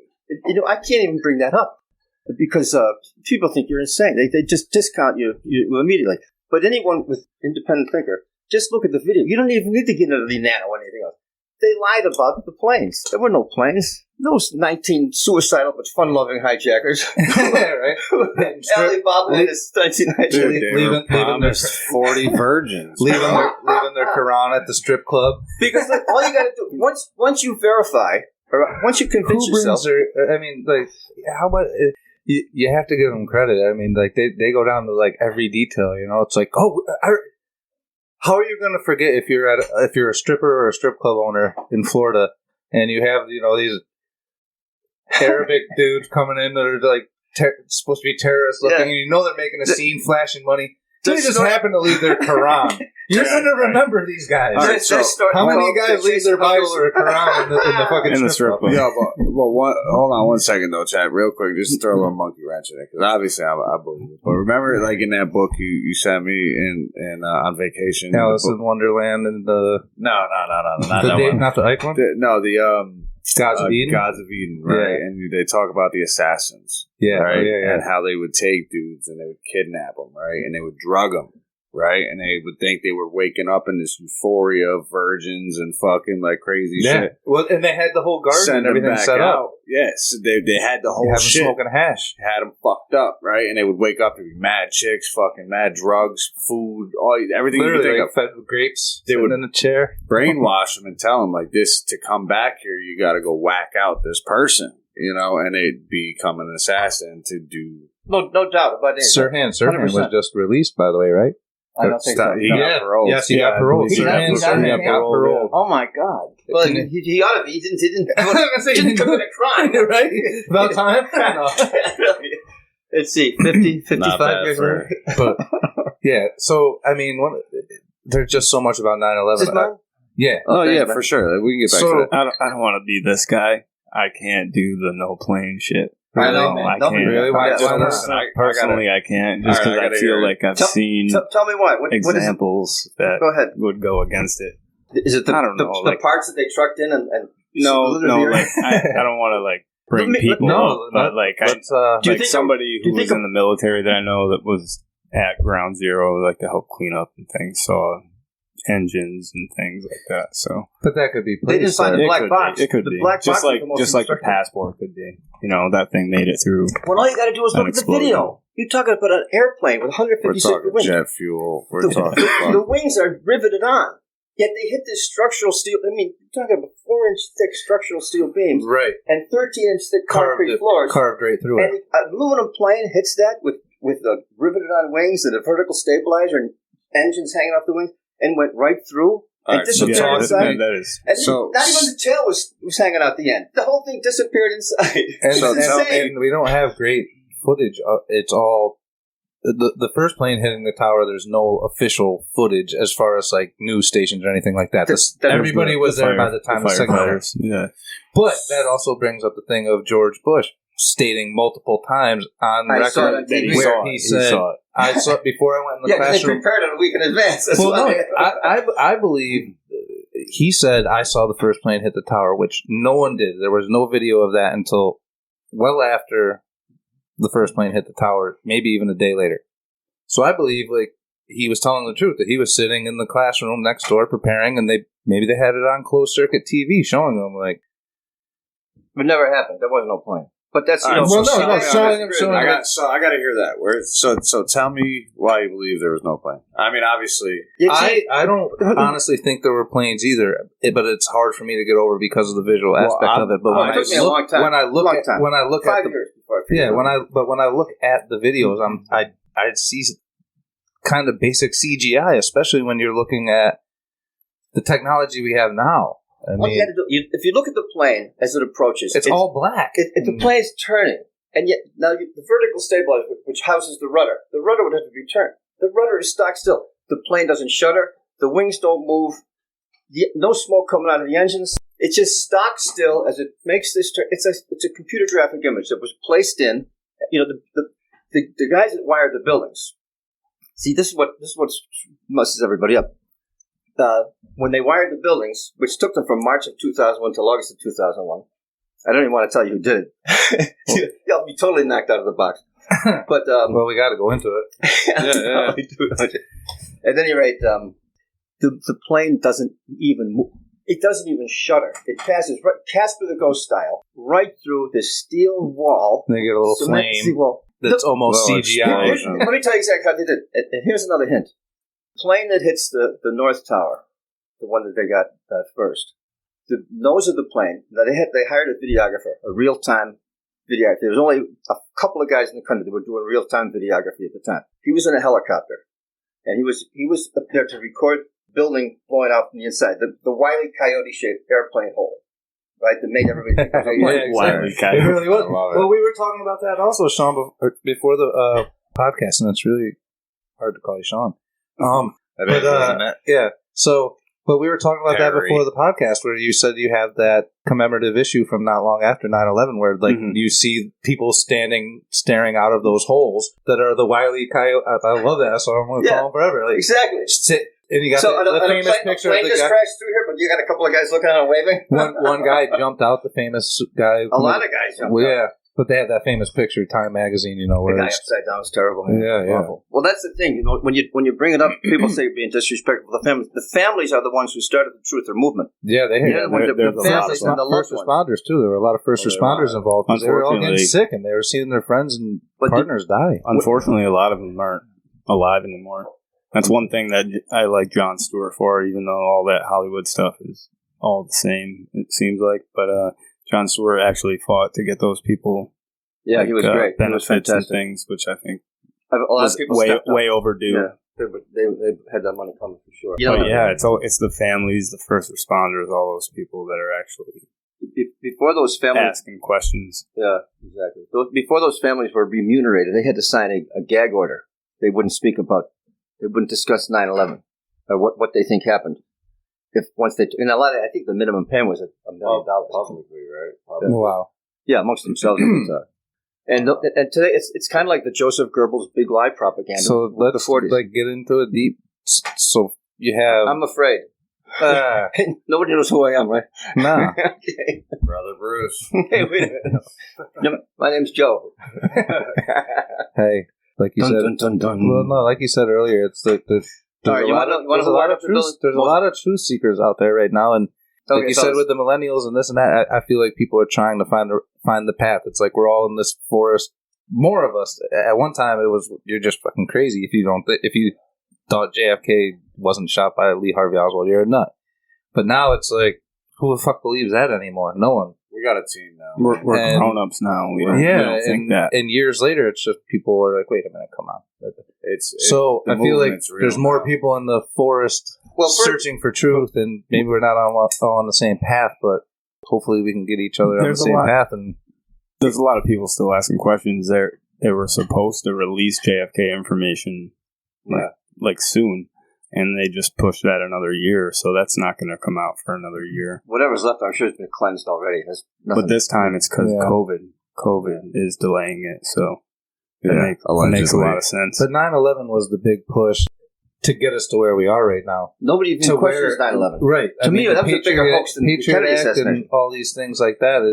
And 9/11 brought all this stuff on where it's like people are trust your government. After 9/11, you have to trust your government. But this is where you can bring David Icke in. And this is, what is the problem, reaction, solution, or something like that? Hegelian. It's like you create the problem, you create the reaction, and then you're there to save the people. You're like, oh shit, yeah, fucking, we're the heroes. And then you got to look up to us. And let's be real here, there's a lot of people that aren't woken up enough to say, hey, the fucking government did that in the first place.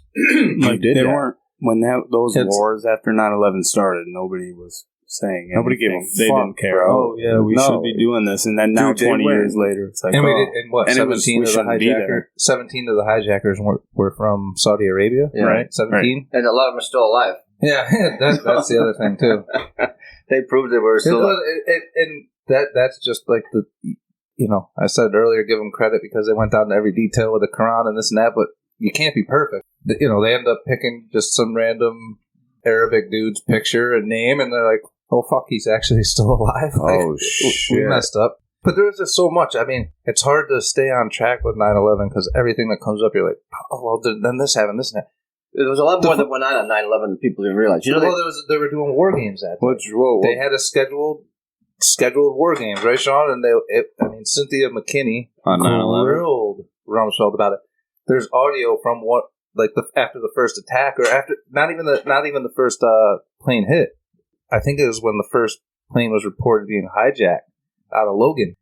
There's that air traffic controller. He asked, he's like, "Is this real time?" Because they were told that there were war games going on that day where planes were going to be. Is it real time, or is it exercise or something like that? Yeah, and I mean that audio is out there, and it's wild. That's so crazy. It used to be true. Lots changed. It's not on YouTube anymore. On the internet. That was a big conspiracy with Sandy Hook too.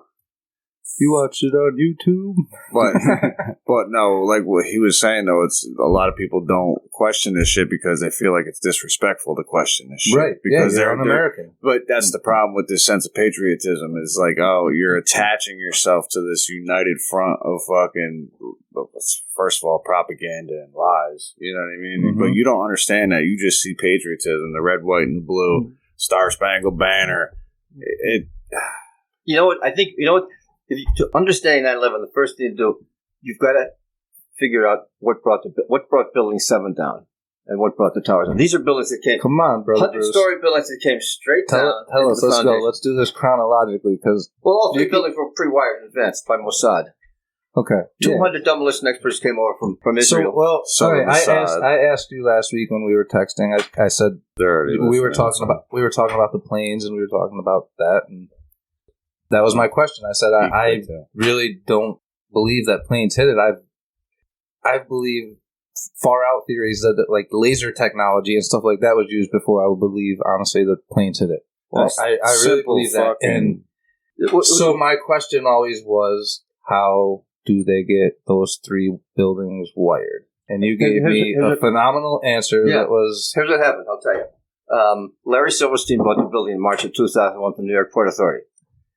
The elevators in the towers and Building 7, all the World Trade Center campus buildings were installed by Otis Elevator, the number one elevator company on the planet, Otis Elevator. They installed the elevators in the towers and in Building 7. So now Silverstein gets hired. First thing they do, Securicom says, we're getting rid of the bomb-sniffing dogs that have been in place since 1993. Why? Who's Securicom? That's the Bush family security company. Neil Bush, right? They're now Strategic. Marvin Bush and Dorothy Walker's brother, her brother-in-law. And Dorothy Walker Bush. Weren't they meeting? Weren't they meeting with somebody on the morning of 9/11 too, or wasn't Silverstein or somebody meeting at lunch? Oh yeah, man! I mean, Silverstein and his kids had lunch at the Windows of the World restaurant every morning after they bought the building in March. They didn't have the lunch there on 9/11. He said his wife reminded him at 9 o'clock, honey, you got an appointment with your optometrist. You can't. I knew it was something like that. Yeah, don't show up today.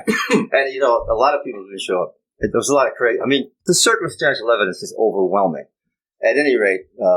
Wasn't there an email sent out to a bunch of employees? A lot of people were told to stay home, not to show up. 282 people didn't show up that normally would have been there on a Tuesday afternoon. But let me finish this point. So Silverstein says we're going to replace all the express elevators in all three buildings.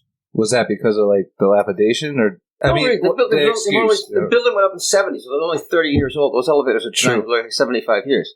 And I'm sure they're serviced very routinely because of course they are. It's a World Trade Center. Yeah, it's a World Trade Center. So Larry Silverstein fires Otis, and he hires a brand new company that had no clients. Ace, ready for this? Ace Elevator. Ace Elevator has never put an elevator in any place. They had no clients. They were hired to replace the elevators in the world, the greatest private building on the planet, the World Trade Center. 105 stories, 5 floors into the basement. Now, just the express elevators, the ones that allowed you to access the entire core of the building, from the bottom of the 5-floor basement to the very, very top. Not the very top. There's another elevator you take to get from the 105th floor to windows on the world. So Ace Elevator came in. Again, this is a Mossad front. And they lock up the elevators. Real quick, the Mossad is the Israeli CIA. All right, just to be clear. Sorry to interrupt you. They're the best in the world. I was going to say, they're better than the CIA. Yeah, and Tabby, they got, when their Olympic team, or the wrestling team was knocked off, they got every one of those guys. Yeah, they just vanished. When an Israeli airliner was... Oh, yeah, it was Germany, right? Yeah, it happened in Germany. Yeah. At the Olympics. Yeah, it happened in Germany at the Olympics. Well, 76 Olympics. 72 Olympics. Israeli athlete was kidnapped or killed or something like that. They were all killed, like 14 wrestlers. Holy shit. Yeah, and then... Because they lost? No, they were killed by people in Germany. The Olympics took place in Germany. The murderers were Mideasterners, Arabs. Yeah, and then from Black, I forget the name of the army, Black somebody or other. I'm sure there's a million stories about Mossad went in and killed off every single person. Yeah, they're the best. So they all vanished. That killed their Olympians. Now, all this information is publicly available. I mean, I didn't bring this stuff up. Right. Until December 2020, when the great social media silencing took place, there were all kind of videos. There were interviews with first-hand witnesses, people who worked at the Pentagon who walked out and said, "There's no plane. I ran out the burning hole, and there was no fuselage, no wings, no passengers, no luggage, no bodies, no engines, no black box, nothing. There's just an explosion." There's also footage of like some live news recordings at the time where the guy says it doesn't even look like a plane landed here or crashed here. And also Shanksville. Shanksville, I said, we went so deep in the ground, we can't even dig it out. It's just down there so far. We're not even going to try. So they put a monument over it. Yeah, the Pentagon was undergoing a major restoration, and that was the one side that had gone through the restoration to make it able to withstand a missile attack. But that was the other side. The other 4 sides weren't. But that was the accounting side, though, right? That was like where they were accounting for like the fucking loss, like something $1 trillion. Well, $3 trillion went the day before, right? That $4.7 trillion had been missing from the Pentagon budget for 18 months, and it came to light like literally September 10th, though, or something like that, right? Well, Rumsfeld joked about it at a luncheon on September 10th. Now we're talking. That's heavy money. That's a lot of money. You can whack that up, and you take everybody in Troy and Minuscule, and everybody become a billionaire. Trillion. There's only 7 billion people on the world. That everybody would have over $100 trillion. That's like 40,000 millionaires. That's a lot. 47,000. That's a lot of shekels. And that didn't include all the people who shorted airline stock prior to 9/11. There were millions of dollars. When they short a stock, they're betting it's going to go down. Right. And once 9/11 happened and they blamed it on United Airliners, United just dropped like a rock. So if you short a lot of guys didn't even claim their money. They'd been given a tip. Hey, buy short United. And then when they found out what happened, they didn't even show up and collect the dough. They go, "Oh man, keep the money, man." I'm sorry. So back to Ace Elevator, because so the Mossad is a front company for the Mossad. Yeah, an elevator company. It's gonna. So they were hired. They locked up the elevators and guarded them. And the people who went to work in the buildings every day, they had to go. There was three elevators. First to the 33rd floor. So if you let's say work on the 90th floor. You got to get in. I'd be scared to death. You come into the lobby. Well, at the time, people thought they were no problem. You come into the lobby. You get in. You go to the 33rd floor. Then you take another elevator to the 66th. Then you take another elevator to the 90th. If you work at the express elevators, which they closed down, allowed you to go to any floor you wanted. without a problem, except the first 33 floors because they were serviced by a lot of other elevators. So these are locked up, and every day from then on, residents of the office said they would come into work in the morning, and white dust would have come up through the vents, and all of the rugs, the credenzas, the chairs, the desks, the paperwork, and nobody knew what was going on. And they saw these guys with 200 guys, cables running around, workshops, and what are you guys doing? We're rewiring the building so we get faster internet. Oh my god! And we're setting up Wi-Fi. Like each of the buildings had like 50 to 60 floors vacant. They weren't making any money. Wow, really? You couldn't park if you had worked at the World Trade Center. You got to take the subway or a cab or walk. If you got to take a car in from Greenwich, Connecticut or something, or New Jersey, you got no place to park. You're not doing it. Yeah, it's going to cost you $40 a day to park. Just what it costs. Yeah, it's not easy. In fact, they sell parking spaces and parking garages. But you and I would pay for an apartment. Oh yeah. I actually saw have a aunt who lives out in Boston, and she was showing that someone was selling a spot in their garage for like $225,000 for the year passed for parking in downtown Boston. So these buildings were losers, big time losers. They were losing a lot of money. Larry Silverstein, the biggest flop since the Edsel. He's the sharpest real estate developer in Manhattan. He was the king of the hill in Manhattan. Yet he buys these buildings that are losing $20 million a month, that are unoccupied, that need $1 billion each of work to get the asbestos out of them. He takes a crazy amount of insurance money on them within a little prior to that, right? And he writes in $7 billion. $7 billion insurance. The insurance double indemnity if they're taken down by terrorists. Double indemnity if they come down by terrorism. That's in the insurance contract. Wow. And guess what brought them down? Hmm? Wow. Are you really? Yeah. Oh yeah. That's right, man. I've never heard that. And not only that, if they're brought down, he has the right to rebuild on that site if the World Trade Center, for one reason or another, he owns is the destroyed. Land too. Yeah, he is not only the land, but the right. Normally, you've got to go get a variance. You got to go to the real estate board. You get a city board and get all these extra. He's got the right, built in, automatic. If something happens, I get to rebuild. And he put that Freedom Tower up, the 76th floor Freedom Tower. Mm-hmm. That's making which is the kind of building you should have had in the first place. Right. 2 105-story buildings in Midtown Manhattan, or South Manhattan, insane. Yeah. So, but it wasn't just about building, though. Like, I'm sure the insurance policy and all of that shit was a big deal, but it was also a big catalyst into going into the Middle East. That's why I say there's so many nuances to this thing. That's probably Silverstein. That was probably what he was given for the fact of, all right, let us. They just approached him. This will be the sacrificial land. Here you go. You're gonna make out. Yeah, you'll get your insurance money. You'll have the rights to this land. You can build it. Yeah, just let us do what we got to do. He was on a need to know basis, as everybody is in these kind of operations. Well, he did say on the PBS documentary about 9/11. When did he buy the building? March of 2001. Building 7. Pull it. That's when we made the decision to pull it. Yeah. So. And then they show, So, I mean, you can't pull a building just like that. You can't. What's that scene in Goodfellas? And light a match. Right. But it's fucked up at the expense of 2,000 people, bro. Pull it is a demolition term. Whatever it was. So these buildings were wired in advance. And once you convince yourself, and it's easy to convince yourself, that the buildings were brought down via controlled demolition, you ask yourself, if these men, the big guys, the people behind the New World Order, who wanted to, could be the military contractors, it could be people behind the scenes we don't know about. Right.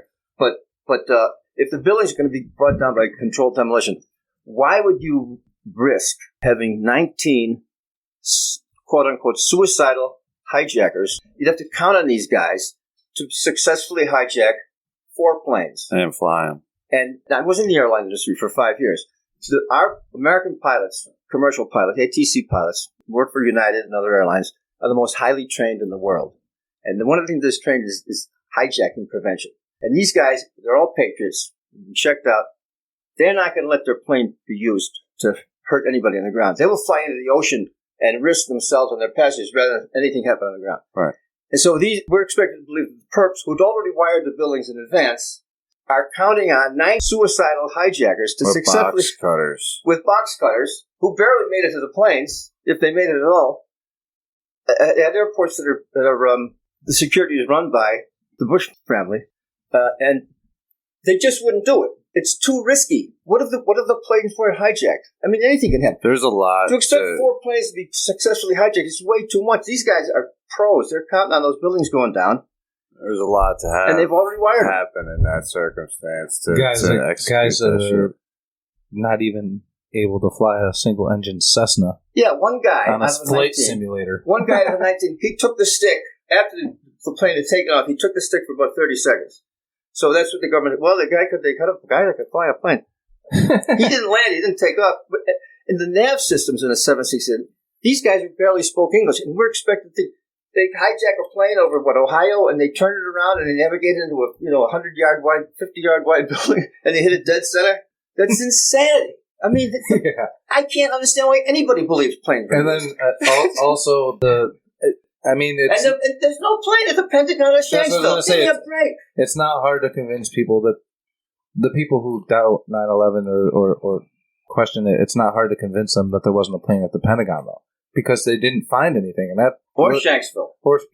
And Shanksville, you don't even talk was about. The one that was what, Pennsylvania? Yeah, but just to go back to like the laws of physics and everything. One, all the eyewitness accounts of the plane that hit the Pentagon, they were the plane supposedly made maneuvers that, same thing you said earlier, would have just like ripped the plane apart. And on top of that, the best pilots in the world couldn't have made those maneuvers 1 out of a million times or whatever. Like, it was just like couldn't happen. It went into like a corkscrew. Yeah, right? And the wings would have come up. Right, and it got so close to the ground that it was almost parallel to the ground. No, when it hit skid marks. Yeah, when it hit the Pentagon. So it's like, these are some amazing pilots here. Right. And we've all seen legitimate crash scenes. There's a fuselage. It may be split open, but it's there. There's engines. They're there. There's wings. There's luggage. There's bodies. There's seats. There's a black box. Something. They didn't have a single black box for about 2 weeks. We found one black box because the families wanted to hear what was going on. So they invited a few, like 9 people, members of the families who'd lost a loved one, and they played 50 seconds of one black box. And it was an Arabic voice saying, we're going to take the plane back to the airport. Sit down, relax, everything's fine. That was it. That's all they heard. and there's so much, man. I really like the phone calls that people were making to their loved ones. 30,000 feet. Hi, this is John Smith. How are you doing, Mom? I'm on a plane that's being hijacked. Like, you call your mom and say, hey, like, give her your full name. There's one woman who called up and she's got the answer machine. Her husband said, honey, I'm in the plane, and I don't know if I'm ever going to see you again. It's really terrible. And that's just saying, it's a scam. Do you hear that phone call? No. Yeah, it's on the net. You can find it. It's a scam. Man. But they probably shot her as soon as she hung up. It was a bad deal. 9/11. It was you didn't even want to dream how bad it was, how nasty. I'm afraid to talk about it. To be honest, I'm sure because it's a lot deeper than most people think, and it really is a dangerous topic. It changed the world. It's what got us to where we are now. We spent a $15 trillion, longest war in American history, 20 years. And if you look back at all kids fighting in the war who weren't even born when it started. I know, man. And all the whole terrorist thing that they built up to the 90s, terrorists in every corner, the guy next door is probably building a bomb, you be careful, let us know of any. A lot of that was BS. Trying to get us prepared, because I'm sure the crime family who had this deal in mind had been plotting it probably since Operation Northwoods in 1962. Yeah. Well, I mean, we talk about money and how the Bin Laden family was very successful, construction company all throughout the Middle East. We funded the Mujahideen, which Osama went and trained with, and you also have the school of thought out there that Osama bin Laden was actually a CIA agent who went by the name Tim Osman. Well, Lee Oswald was an FBI asset. I got his S-179. He worked for the FBI. He's been working for the FBI ever since he got home from Russia. Right. They control both sides of the information. The Bin Laden, didn't the Bin Laden's family do business with the Carlyle Group, things like that, and oil interests? They did business with the Bushes. Right. You have the Bin Laden family members being flown out on September 11th and September 12th when every airport in the world was shut down. Yeah, when the airspace was shut down. So they have the buildings wired. But you're not going to... Anybody who's convinced that it was planes or convinced that it was, Arabs, you're not going to change their mind. No. But I think that we could do do it chronologically and keep going, because it's tough. It's same like with the JFK thing. You get everybody splintered off when you go to 9/11, but I feel like there are so many factual things that not just one rogue scientist here or there. I mean, like you said, the people who started the Truth Movement were families, and families of first responders, families of the people who died. And you have literally, like, there was a list at one time over 10 years ago where it was over 1,000 accredited scientists, architects, high-rise engineers, architects, engineers, over 1,000 that were demolition experts. Yeah, demolition experts, people that literally had many peer-reviewed articles in scientific journals over the years, and they were not buying it, and they. So I mean, it's not one of those things where it's just this guy who has a degree in psychology is talking about it because he's a doctor. You're talking about a giant psyop, though. This one, you're talking about like the towers largest fell faster on the planet, than free fall, right? What's that? They fell at a rate faster 10 than seconds. free fall. In their own footprint, because the buildings were wired. All the steel controlled demolition in their own footprint. If they'd pancaked, they would have stopped at each floor for at least a half a second. Right. Bang, bang, bang, 110 floors. And they would have tipped to the side a little bit here and there. But no, the bottom blows out. And they were blown out perfect. I mean, perfect. They came straight down. All three of them came down exactly the same way, which is, come on. And then you have the woman from the BBC Live where she's like, we just heard that the building number 7 had fallen. Yeah, and building number 7's still upright behind her. Yeah. The Solomon. And then, within 5 minutes, you see it falling behind her on a live news clip. The basement of the North Tower had a huge reserve of gold in it. Had something like $1 billion worth of gold. That was removed the night before. How about this? Isn't that like the plot of Die Hard or one of those fucking Bruce Willis? But this really happened. They found one of the trucks got caught under a beam. With a vengeance. And they found it. Are you serious? Yeah. They hit a couple of trucks. And they found it in the rubble, or they found it before 9/11? They found it in the rubble. There's a picture of it. Actually, there's photos. I don't know how they got it, but they got a photo of things stuck on the thing. Really? Yeah. And it was full of gold. No, the gold was cleaned out of it. Oh. The point is the safe was emptied. This big underground vault was emptied a day before 9/11. Here's an interesting thing. On September 4th, 2001, what's the name of the guy who handled the Russia investigation? Robert Mueller. Oh, recently? Yeah, Bob Mueller. Bob Mueller was the existing FBI director, was kicked out. Robert Mueller, he's like the Henry Kissinger of our government in terms of he'll do whatever's needed to be done. Right. He was made director of the FBI, September 4th, 2001. First thing he did, he had all the FBI's top anti-terrorist agents sent out to a seminar in Los Angeles for 2 weeks. They couldn't get out of it. This is September 5th. So they all got to head out. So all the top anti-terrorist guys, because amongst them, I'm sure there was a lot of pagers who would have said something. Right. Would have allowed this to go. Would not have thought. And on September 10th, FEMA arrived in Manhattan, Federal Emergency Management Association. Now, FEMA reports directly to the president through the Secretary of Homeland Security. So now you've got the investigators, the people taking care of the accident, are being controlled by President George W. Bush. FEMA. The guy is interviewed on that movie, Anatomy of a Great Deception on YouTube. And he says, he looks at us, we came in September 10th, and got hit, we arrived here in September. Nobody knew the building was going to come down in September, but the entire FEMA is in Manhattan. Ready to go. Ready to go. Right.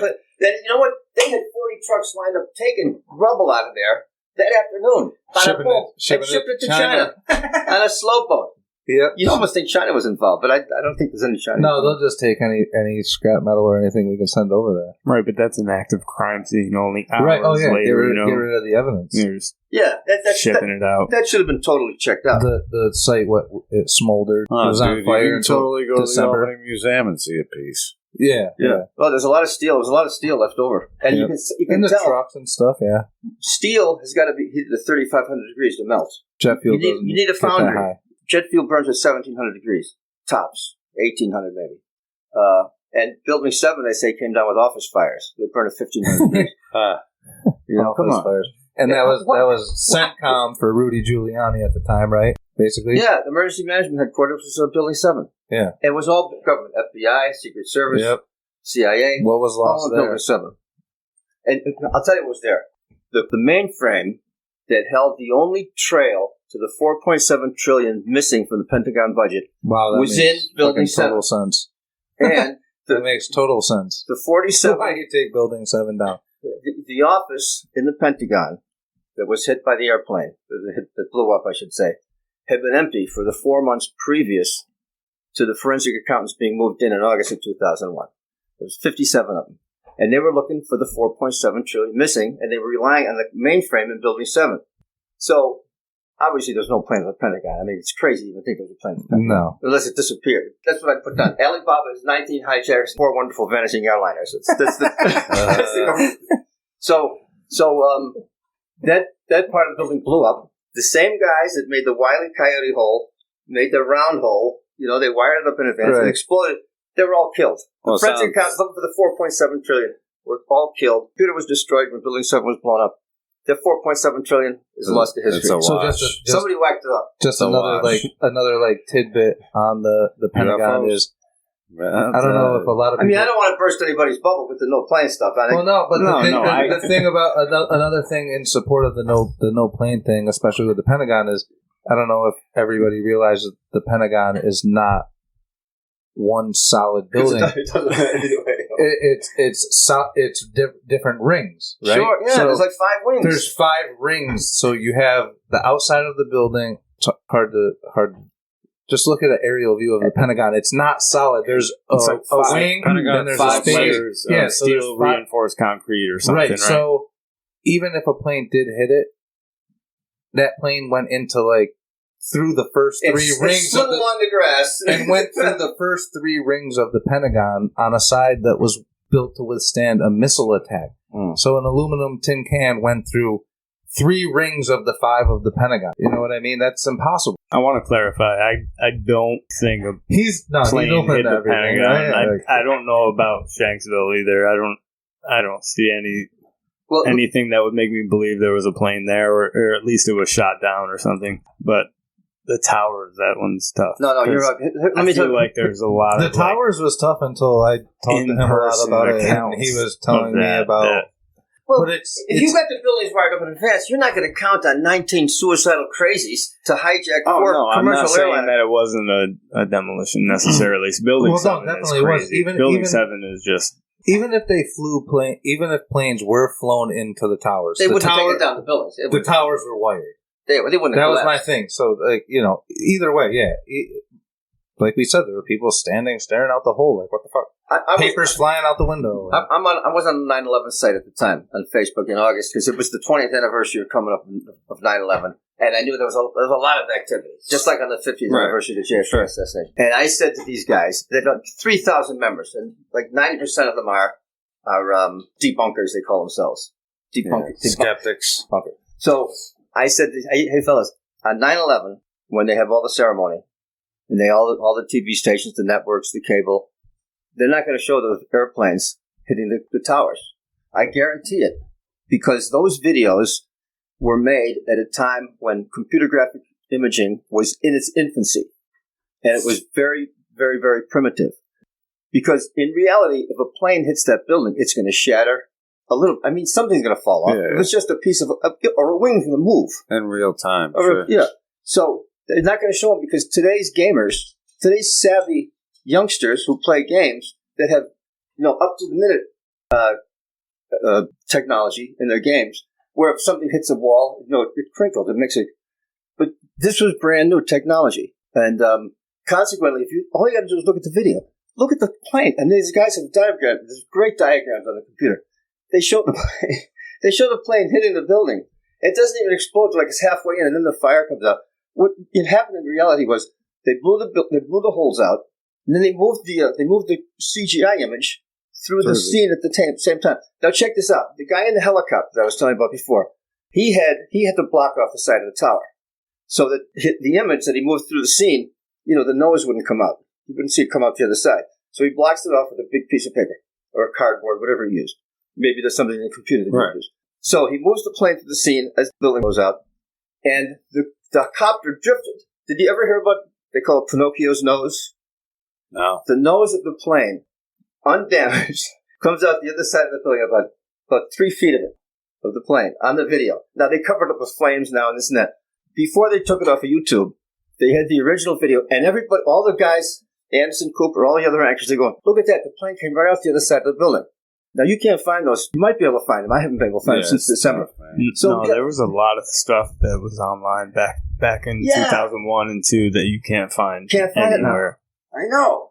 I remember there used to be Google Video before Google bought YouTube. There was Google Video, and there was a ton of stuff on there, and then it just went away after they acquired YouTube. They deleted all the content. Look what Google's doing with the fucking information now. They're like curating information.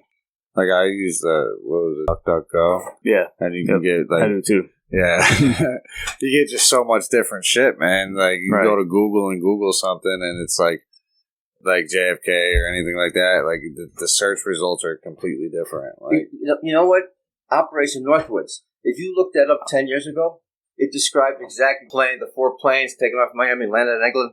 Now it says up Northwoods. Really, people we're going to start fights in the street. Cubans were going to start, and they downplay the airline aspect. But originally, if you pick up a book about the Bay of Pigs, or the ramifications that took place thereafter, and it describes Operation Northwoods. The operation was all about the 4 planes taking off, landing, which is what they did in 9/11. The 4 planes took off, 2 from Boston, 2 from New York.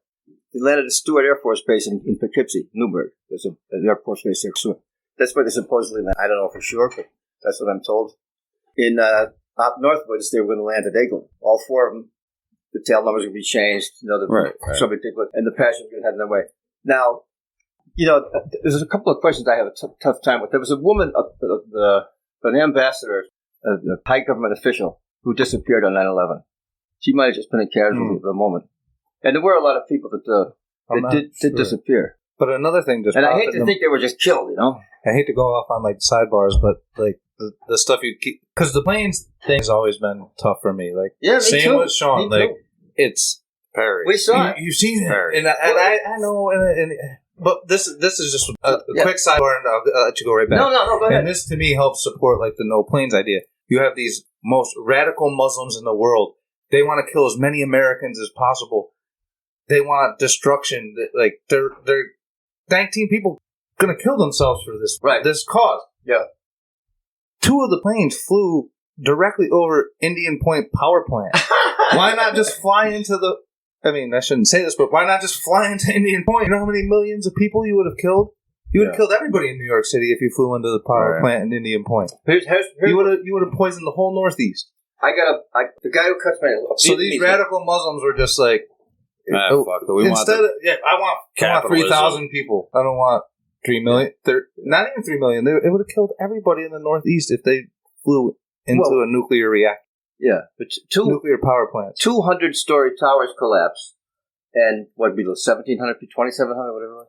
I mean, those buildings. It was like 29 something. They always say 3,000, and then but 3,000 stuff. If those buildings were with passengers, I don't know if I have that right. There should have been like 8,000 people in each building, but the buildings were losing money. They were 100-story buildings. So here's what happened: Intel, the NSA, CIA, whoever works for the DOJ in this department.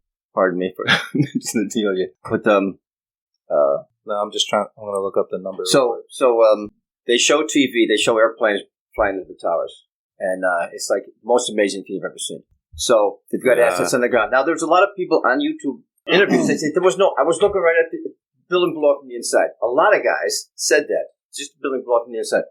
But just as many were down there who saw the plane-shaped hole and were being told by, a plane hit the building. And I didn't see a plane. Look at it. And they see the plane-shaped hole. Now, while they're mulling over that information, within about 15 or 20 minutes... when you're walking through downtown Manhattan, you're not looking up at the sky. Especially not a 100-story building. No, never. Because every building is so tall. It doesn't even matter if it's a World Trade Center. They could be... You know what I mean? Yeah, so along with a couple of dozen people that Intel had down to the World Trade Center area saying there was planes hit, all the locals who'd seen planes on TV hit came down and said, yeah, we saw it on TV. Planes hit the buildings. So now people who didn't even see planes, maybe they blinked or they weren't looking or they were, they heard the explosion, looked up. Yeah, planes. We saw them on TV. Now everybody, I was talking to my barber's buddy who'd been telling the barber, I've been with this guy 20 years. Yeah, I saw the plane. So one day I'm getting a haircut. He's down there, and I questioned, and he said, "No, I didn't really see the planes, but I saw the whole. I heard the plane. They had an Army 747 circling around, a big gray. I don't know what kind of plane it was. It was a 747. It was an observation plane or something. Okay, some kind of reconnaissance. It was made. They had the same thing over the Pentagon in D.C. So with that, the noise, the people from Intel telling it was a plane, the people who saw it on TV. People who also, another thing to support the no plane theory is the fact that it's very well documented that NORAD did not dispatch. Yeah, they would have scrambled the fighter jets. They didn't scramble their jets, and because they were busy with the exercise, they were busy with exactly. That's the excuse. The war games. They didn't know if it was real, but especially the plane that hit the Pentagon in D.C. I know that's very well documented, where it was brought up in the bullshit 9/11 investigation, where they're like, why weren't their planes scrambled? Because they would have intercepted that plane well before it hit the Pentagon. Yeah. And the ones that flew into New York also easily, if NORAD did what they were supposed to do and scrambled fighter jets, which they would have. And then it goes to, David Icke mentions it in his 9/11 book where he talks about golfer Payne Stewart. Yeah, he was on a private jet. Right. And oxygen. They lost the pressure, they lost oxygen. Everybody on the plane died. Pilots, everybody, because they lost oxygen. Well, they fell asleep. And the F-14 scrambled instantly and yep, he was got him into the airport. Yeah, and like Payne Stewart, I think, ended up dying on the flight. But I don't think the plane crashed. I think. The plane crashed. Yeah.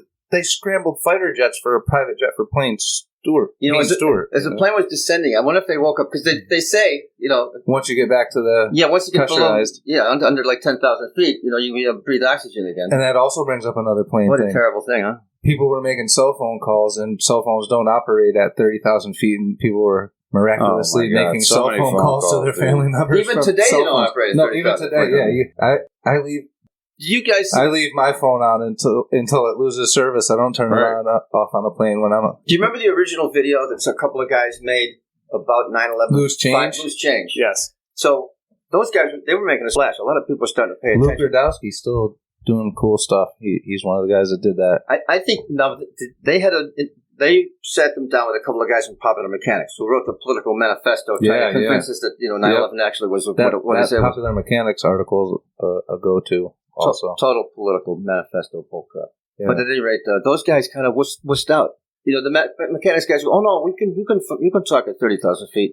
And they're going, "Really? Okay, I don't." They were like 21, 22 years old at the time, though. Yeah, so I'm sure that they got a lot of pressure was put on them or something. One of the kids was actually local, right? I think they lived in Oneonta, or one of them lived in Oneonta. Wasn't one of the guys like Clifton Park? For some reason, I thought one of the loose change guys was local. I'm not sure how local. I think one definitely, or they definitely lived in Oneonta. They were young kids. Luke Rudowski's still doing really cool stuff. Put on them, though. Yeah. You know what I mean? Because you have survivors, and I just want everybody to know it's not anything against survivors, or their families that lost people. You know what I mean? You get what I'm saying? Because that's where people get sensitive about the 9/11 topic, is the people that did die and that did pass away. It's just at the government's expense. That's what we're trying to say, is that it was lost lives.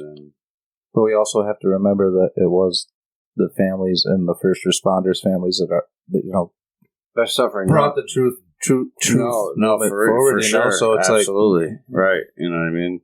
It's just, that's why I could see youngsters, bro, getting pressure put on them, probably wussing out, dude. Like, damn, man, we're getting pissed off a lot of people.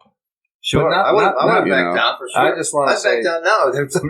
I just want to say, to clarify, Luke Rudowski, who was the main guy who made We Are Change, is doing amazing things as an independent journalist with We Are Change. He snuck on the Epstein Island a few months after Epstein committed suicide and took video footage all over the island and got chased off back on a private boat. He paid some people from the Bahamas. He had to find somebody who had the balls to take him out and drop him off on the boat. And it's like, you got what they say, Sean, is you got 10 minutes and I'm leaving, you know what I mean? No matter what.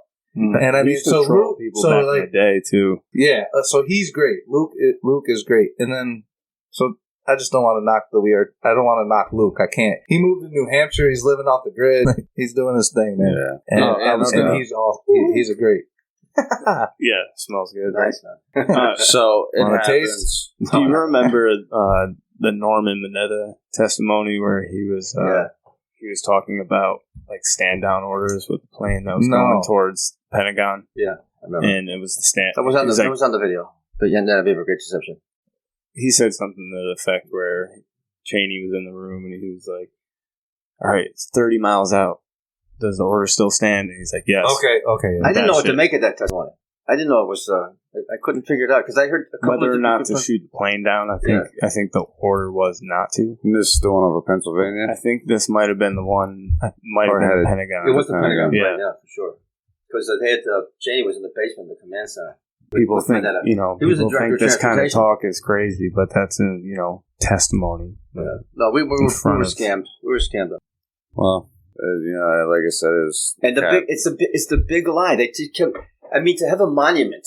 Oh, and did you check this out? Here's what I really think. I think everybody knows, and everybody in politics, everybody in government, people in the FAA, they all know that it was a scam. And I think what happened was, it didn't become clear to me until like 2015 when I really took a deep dive into it all.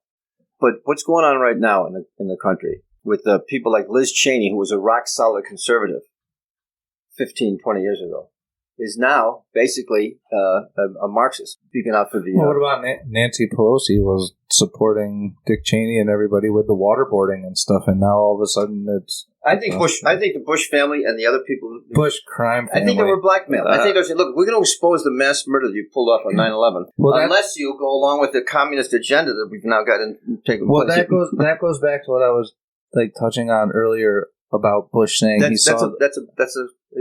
well, going back to...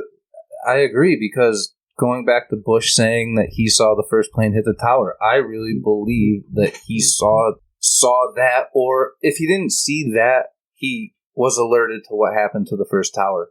And he went in that room. And when they came in and whispered, the look on his face is priceless, where it's almost like he was... And then he went back to reading the fucking book, but, I mean, the look on his face was priceless. It wasn't anger. It was like, they actually did it. They got me. Like, you know what I mean? Like, they're that powerful. Fuck. Yeah. Like, he shit himself. If you guys haven't watched Anatomy of a Great Deception, you gotta watch it. I'm gonna check it out. It's key. It's on YouTube. It's probably be scrubbed. So I think that ties into the blackmail of the Bush family, like, where you look at his reaction, because I've always thought they were being blackmailed? I think they're being blackmailed now. Did you hear his speech on 9/11 at Shanksville? No. When they commemorated the monument? He's basically straight up, he might have opened Putin doing it. or Xi Jinping. I mean, straight, he was 100%. He's done it. He went off on the January 6th, whatever they want to call it. Insurrection. And here's Bush, and he knows the election was stolen, for crying out loud. It couldn't be more obvious. He just wants people to like him. He's been through it. He has his experience. He won. He stole one in 2000 himself. Yep.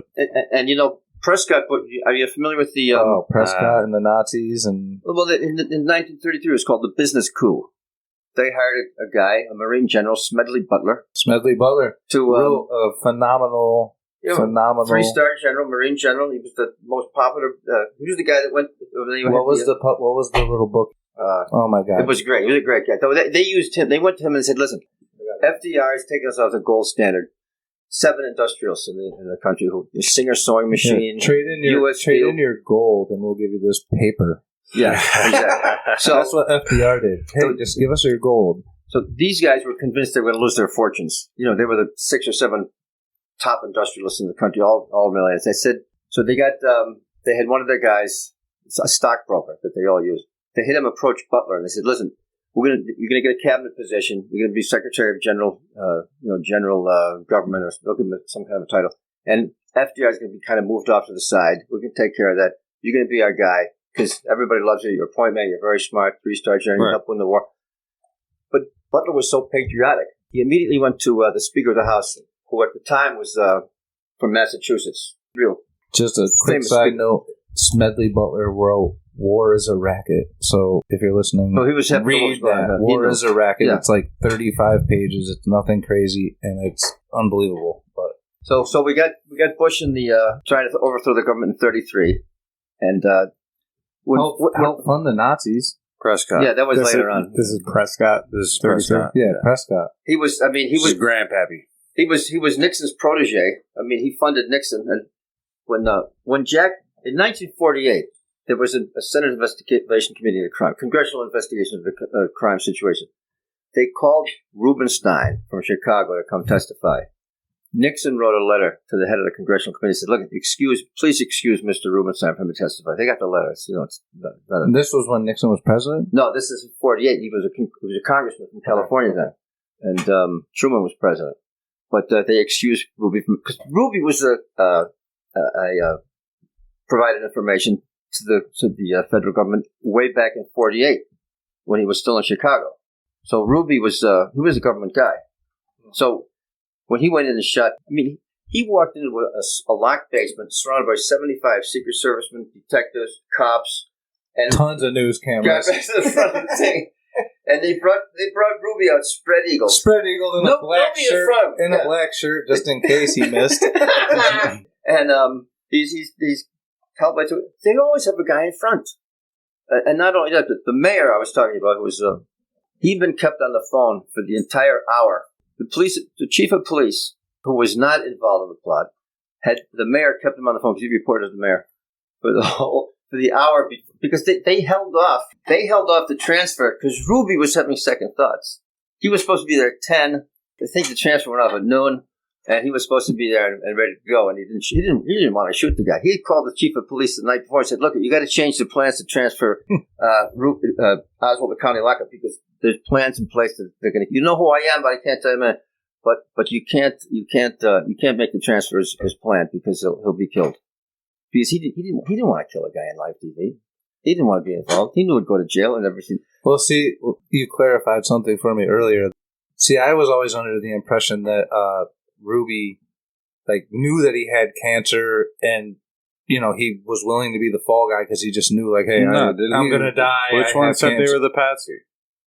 Well, Lee Harvey Oswald was the patsy, but I thought Ruby was just recruited, maybe paid off for his family or whatever, because I didn't know he may have possibly been injected with cancer. So yeah, he had a clean bill of health. Yeah, I thought he knew it, and he was just like, fuck it. Do you know the Dorothy Kilgallen story? You know who Dorothy Kilgallen is? She was one of the top newspaper columnists in the country. He was syndicated 175 newspapers. She was on I've Got a Secret or What's My Line? Okay. So she was a top interviewer, and she went in. She got a 45-minute interview with Jack Ruby in Dallas jail in 1965. And she called a press conference and said, "I'm going to blow the top off the Kennedy assassination." She had all the notes about... Whacked out. She was divorced. She lived alone in a beautiful penthouse apartment. She'd started going out with a guy a month previous. A mob guy, no less. And so she was found the morning of the news conference, dead in her apartment, the same way Marilyn Monroe died, 3 years earlier, with the barbiturates in her system. Yeah. Although without the gelatin capsules, it's just the barbiturate itself, the seconal itself, not the actual capsule. So she obviously she must have stuck him up her rear end because there was no capsules there, just the seconal. What do you think happened to Marilyn Monroe? What do you think actually happened? I think she was murdered, but I don't know by who. I mean, I hate to think the Kennedys did, but the mob might have done it to embarrass them. That's all kind of but I don't think she committed suicide. Was it public knowledge that she was messing around with Kennedys? Or no, we didn't know a thing. I mean, if you had announced to the people that Marilyn Monroe was having sex with Jack Kennedy, it would have been the biggest thing you'd ever heard. I mean, nobody suspected. A buddy of mine, and Bobby was too, right? Yeah, later on. And think about it back then, dude. Put yourself in their shoes having technology. We were relatively young. Right. None of us were alive back then. But people were journalists then. So we would have someone wrote an article that someone read. But that shows that the media has always kind of just been controlled, because there's no way that could have just been... I mean, Marilyn Monroe was the biggest thing there was. JFK was the biggest thing there was. There's no way they could be sleeping together. Yeah. And nobody knows. Yeah, so it was just... A lot of people knew. They just didn't put it in the paper. I was going to say, it was buried. Yeah. But when Kennedy went out to Los Angeles to visit, he was supposed to visit Sinatra, stay at Frank Sinatra's compound in Desert, was it Palm Desert? Desert Print, what's it called? Desert Print? The Palms, right? Yeah, it's south of Los Angeles. So Bobby says, "Hey, you can't stay with Jack. You can't stay with Sinatra. He's a mob guy. He's going to bad press. We got an election coming up in '64. You can't stay there." So they get a hold of his brother-in-law, What's his brother-in-law's name? The actor from England. At any rate, that was he'd married one of Jack's sisters. He says, "You tell Sinatra that we're not going to come out." And Sinatra, so they stayed at Bing Crosby sauce, a Republican. But anyway, yeah, it was well known, but not to the proletariat. Not to the unwashed masses. The people in politics and in upper levels of society were aware of it. Yeah. I find it interesting that they lobotomized their daughter. JFK's parents. Who did? All these families do that. It's like their daughter. Shut the fuck up. You know what I read in the Joseph Kennedy book. The reason they lobotomized. Why did they lobotomize? Well, there's one rumor. Joe didn't even tell his wife. He didn't even tell Rose. They just sent. Trying to remember what her name was.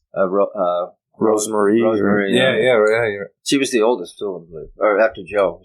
And now why'd they do this? Well, what I don't know. What did you hear? Different accounts, but I've read that she was just kind of a wild child and just kind of you give her a fucking lobotomy, behavioral issues, and maybe some mental health issues, and they didn't know how to deal with it at the time, so they did this experimental thing, and she was never the same. I didn't even want to say what I heard. It was just kind of I hate to repeat it. Well, she lived until she was alive like 5 years ago. Maybe? Really? No, I can't have that right. Caroline Kennedy and the guy who married Arnold Schwarzenegger. Maria Shriver. Maria and Caroline went out to visit her at the home where she stayed, and there's a picture of her in the swimming pool with those two. They were really nice. She was a nice. She was just a little bit slow. That's all. And Kennedy's wanted everybody to be top line. They don't want. They want the best of the brightest. She died in 2005. 2005 when she died. Oh wow! Yeah, 1918 to 2005. There was no that wasn't a ceremonious passing because it would expose some kind of fucked up shit that happened. I look at my grandkids' history books, and it all says Jack Kennedy was killed by Lee Harvey Oswald, communist from the 6th floor of the elevator. There's absolutely nothing else about the controversy. No. And my mom, who was a school teacher, told me that she did a lot of studying about the Civil War. And, there was a lot of controversy about Wilkes Booth and his assassination of Kennedy. Lincoln. Supposedly, that was a Confederate... he was working for the Confederate government when he did that. But and at the time, people were convinced that he was. But that's all been covered up in the past 120 years.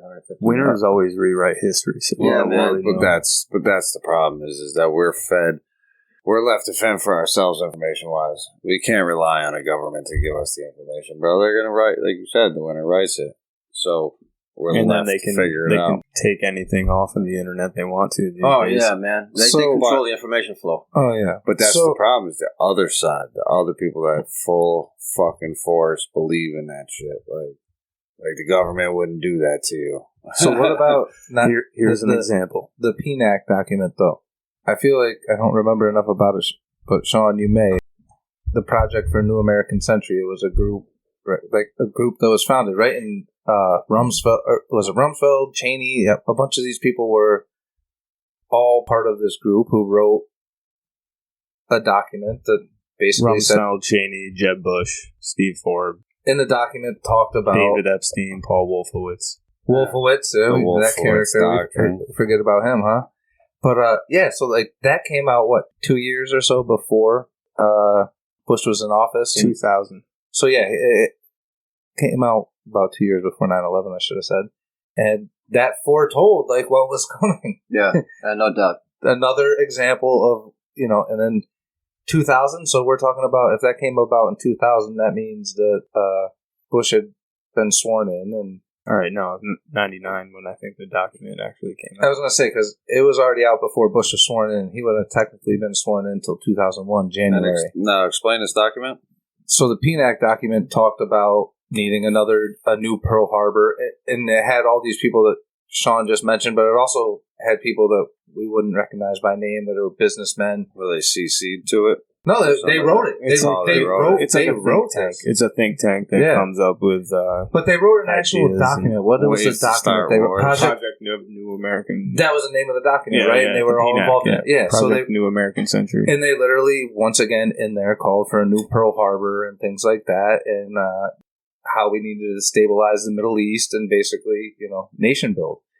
And I mean, these people tell us what they're going to do. You just have to watch. Like they tell you. Okay, I got to correct it. It's PNAC is the organization. The document is Rebuilding America's Defenses.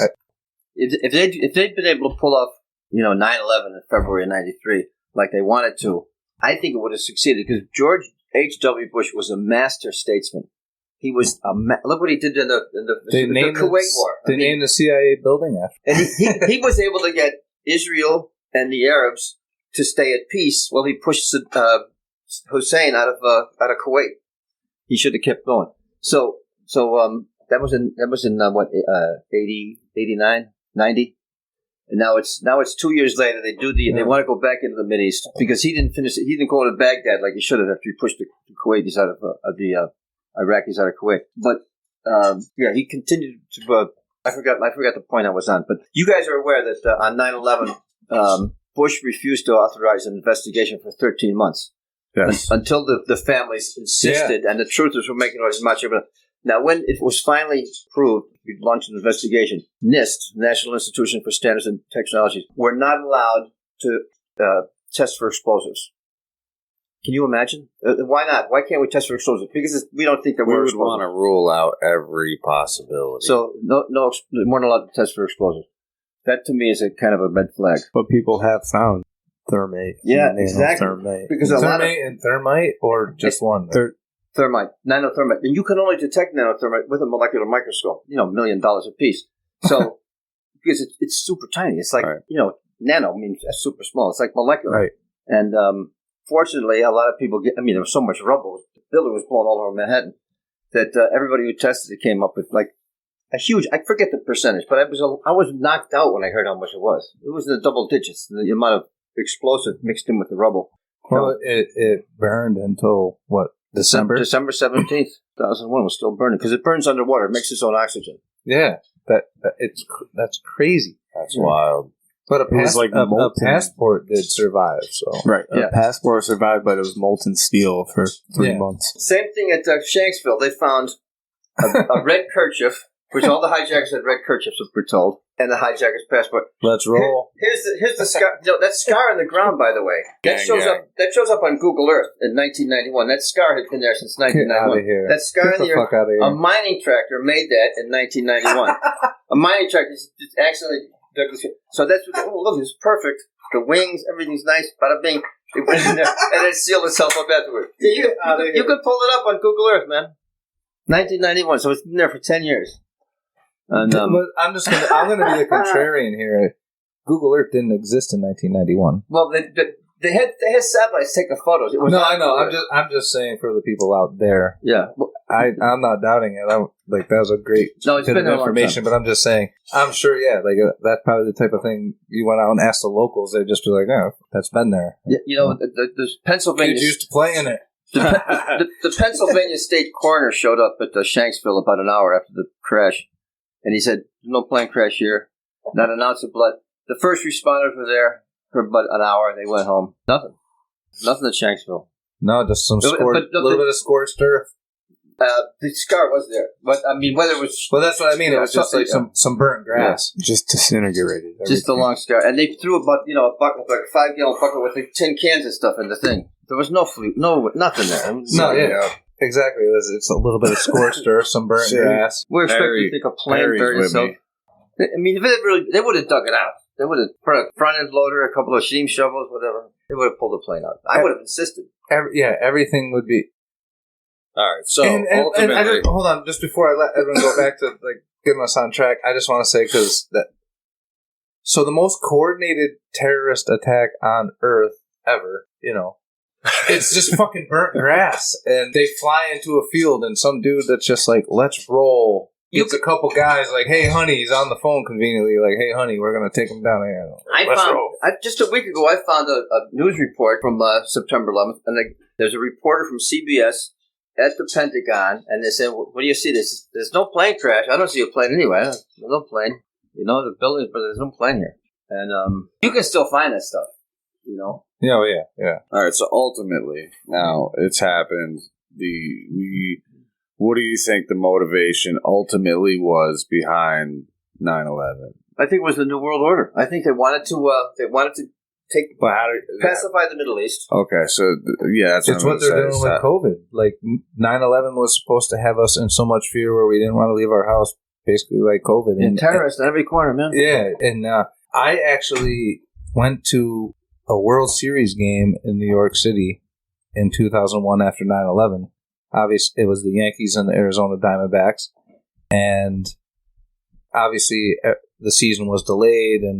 But anyway, we went down there, and New York City, I mean, you couldn't go 5 feet without an officer there. And, you know me, I'm having drinks. I'm at a World Series game. Scott Brocious just fucking hit a home run to tie it up in the bottom of the ninth off Bung Young Kim. And, you know, Chaps, pumped. Game 5, like, just insane. Yeah, like, insane. We're out, everybody's out, and there's like, but people were running up and hugging cops and just like, thank you. And there were signs all over, like, wanted, and it was Bin Laden with the bullet, you know, the wanted poster with the crosshairs on his forehead. And so they got, like, that unification, and, all right, we got America. Yeah, we've got them. Like, all right, we can push our agenda.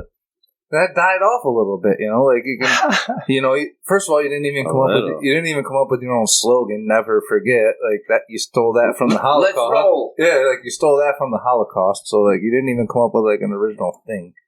And I got sucked in at the time. I did too. I did too. How could you not? Although I didn't want to go to war, especially being it was too fishy to me. It didn't seem right that the buildings came straight down. No plane debris, you know. I swear on my daughter's life that the morning it happened, I was Don't sleeping. say that. I can, because I'm telling the truth. The morning that it happened, I was sleeping, and a roommate knocked on the door and was just like, "Hey, I don't want to wake you up, man, but I think the World Trade Centers are getting bombed." And I'm like, what do you mean getting bombed? And that was before the second plane hit. And he's like, well, they said a plane hit or there was an explosion. So there were, you know, so there's automatically all this confusion, because it's not who reports the correct information, is who reports it first. Right. So you got like a plane hit, a bomb, there's explosions, there's this. So I immediately had to like roll over in bed, turn the TV on the news, and it's instantly there. And I see the second plane hit. And from then on, everybody's locked in, no school, no college that day, no nothing. And you're just watching the TV, you're glued. And I swear, I was in a group home. I swear when the first one fell, I was just like, that looks like it was blown up. And by blown up, I meant like, down like that? Come on. You know, like when I've seen old stadiums demolished, I was like, no. I said it to my girlfriend at the time. Didn't Dan Rather say the same thing too? Yeah, yep, you're right. You're absolutely right. Like, it's almost like one of those controlled demolitions. There's a video of that too. Yep. Yeah, those guys, they know what's going on. My girlfriend at the time was flying out to Seattle, and she was staying with her girlfriend. They took her to the airport. Now at 9:30 in the morning, I'm still sleeping. It's a Tuesday morning, but you know I'm working as a DJ then, so I'm a night guy. Bang! I hear these pebbles when I get to my window. I go to the window. It's her down there on the first one. What are you doing? Let me in. My flight was canceled. There was the World Trade Center. So we turned on the TV. Now, and we were glued to it. Now, I had 2 weddings that weekend scheduled, a Friday and a Saturday. And the Friday was up in Saratoga. And I'm thinking, nobody's going to dance. No, this is going to be a drag. You know, everybody's going to just go off in little groups. And you know, it was for the next 6 months, every wedding I did, people just were mobbed on the dance floor, dancing, because everybody thought the world was ending, you know? Yeah. And so we might as well party now, you know, like the Nazis in the bunker. I remember Y2K, too. I remember people made a big deal out of Y2K also. Oh, yeah, man. Yeah. I had a gig at the Franklin Plaza. Remember, I was at that gig at the Franklin Plaza with your son. On New Year's Eve? 1999, yeah. You know what, man? She booked me in February, because of Y2K, all kinds of people were canceling. We're not going to do anything New Year's Eve. We have a couple of really good stories from that night, but that's a different topic and show. I forgot you guys came in. Yeah, we came in. You got us in, and I was 20, and your son was 19, and you were working, and we had a really good time. That was Rocky Coca, the guy that owns Coca Appliance Store. That was his daughter. He's like a 20-foot TV, which was a big thing in 2000. Big 20-foot TV, so you watch Dick Clark announce the ball dropping and all that. I just remember standing there, and we're contemplating, like, hey, you know, will they give us a drink? They're going to card us, because I was 20, his son was 19, and I mean, there's a couple thousand people there. Or what? 1,000 people? That was packed. Yeah, they were raking the cash. So we're standing there. It was an expensive wedding. Yeah, and there was just a guy next to us, and he goes, "Why are you guys even questioning getting a drink? It's open bar. Just go get the damn drink, man." He didn't even know we weren't 21. He's just like, "It's open bar." So we're hey, cigars too, if you wanted them. Yeah, cigars down the bar. Brother Bruce, chicks coming up to him all night. Don't identify me now, man. No, you spills my guts. So, real quick. Franklin Plaza, 1999. What started your journey into like 9/11 and the JFK conspiracies in particular? And well, JFK. I mean, I was kind of suspicious of from the start because it happened in LBJ's hometown.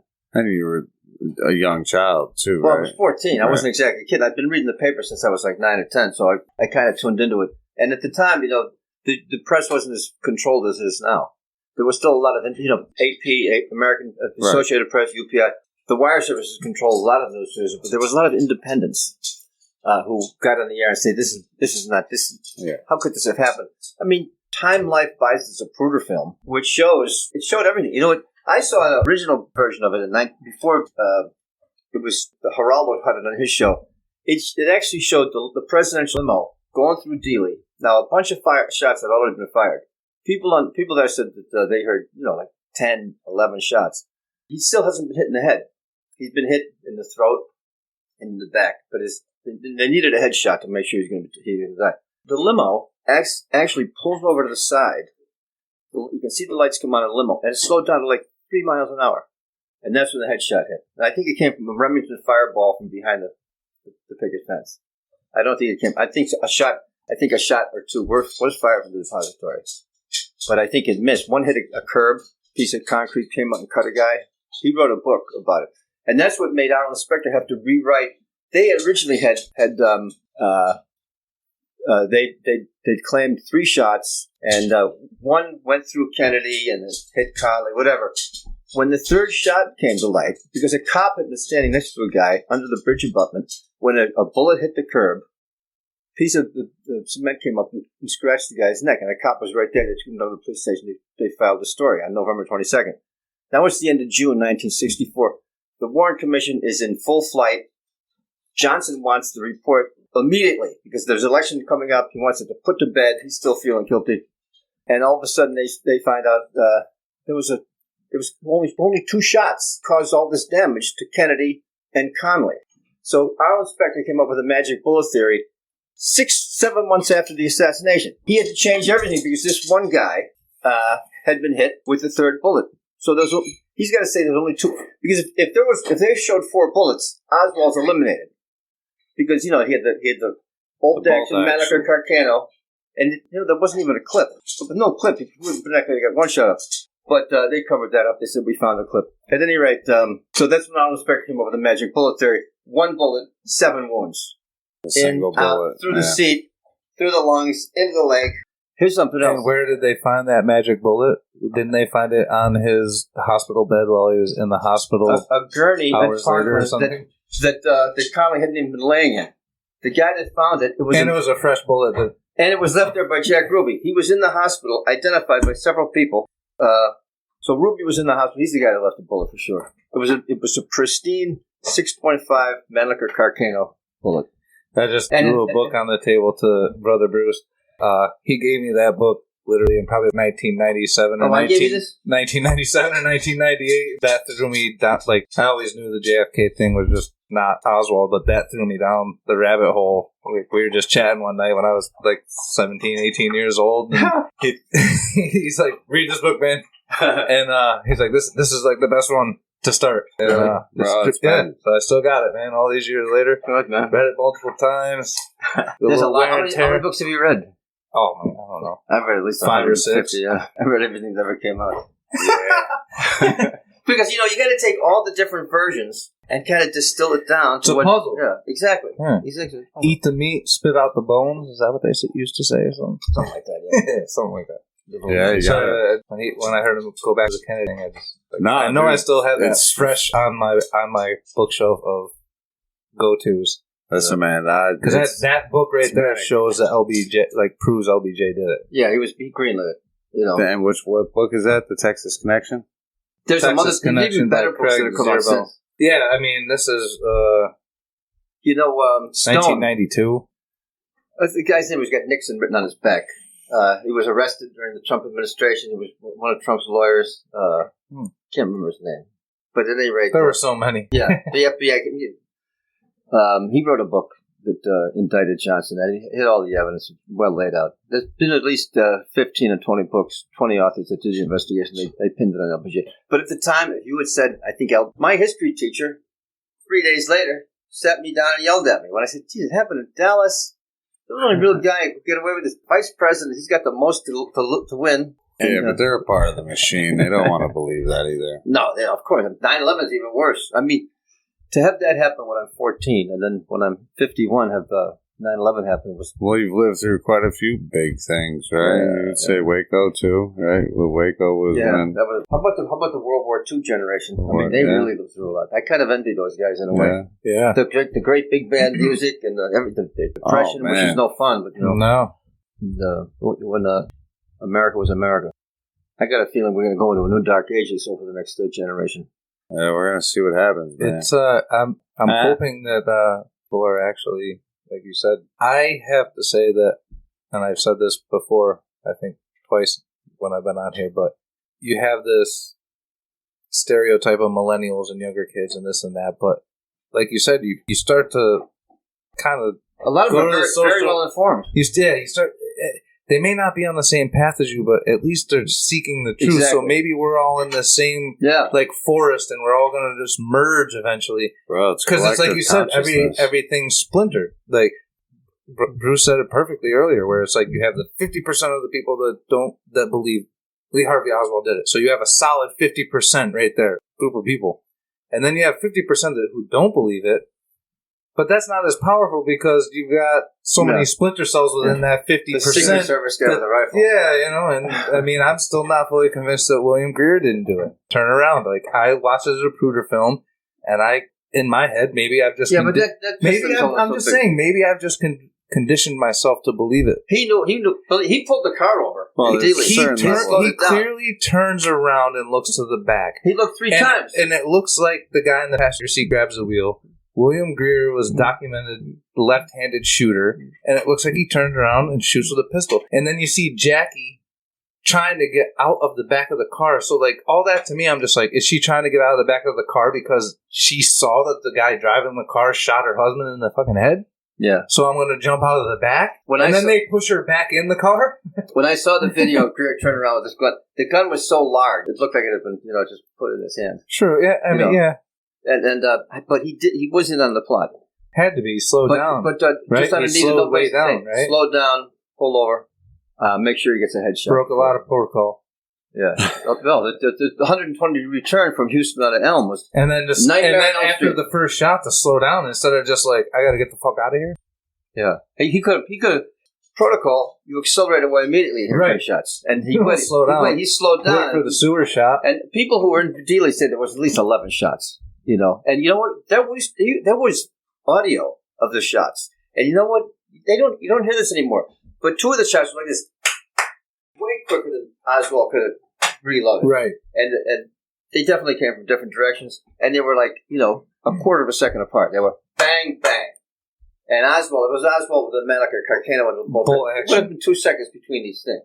Yeah, that's crazy.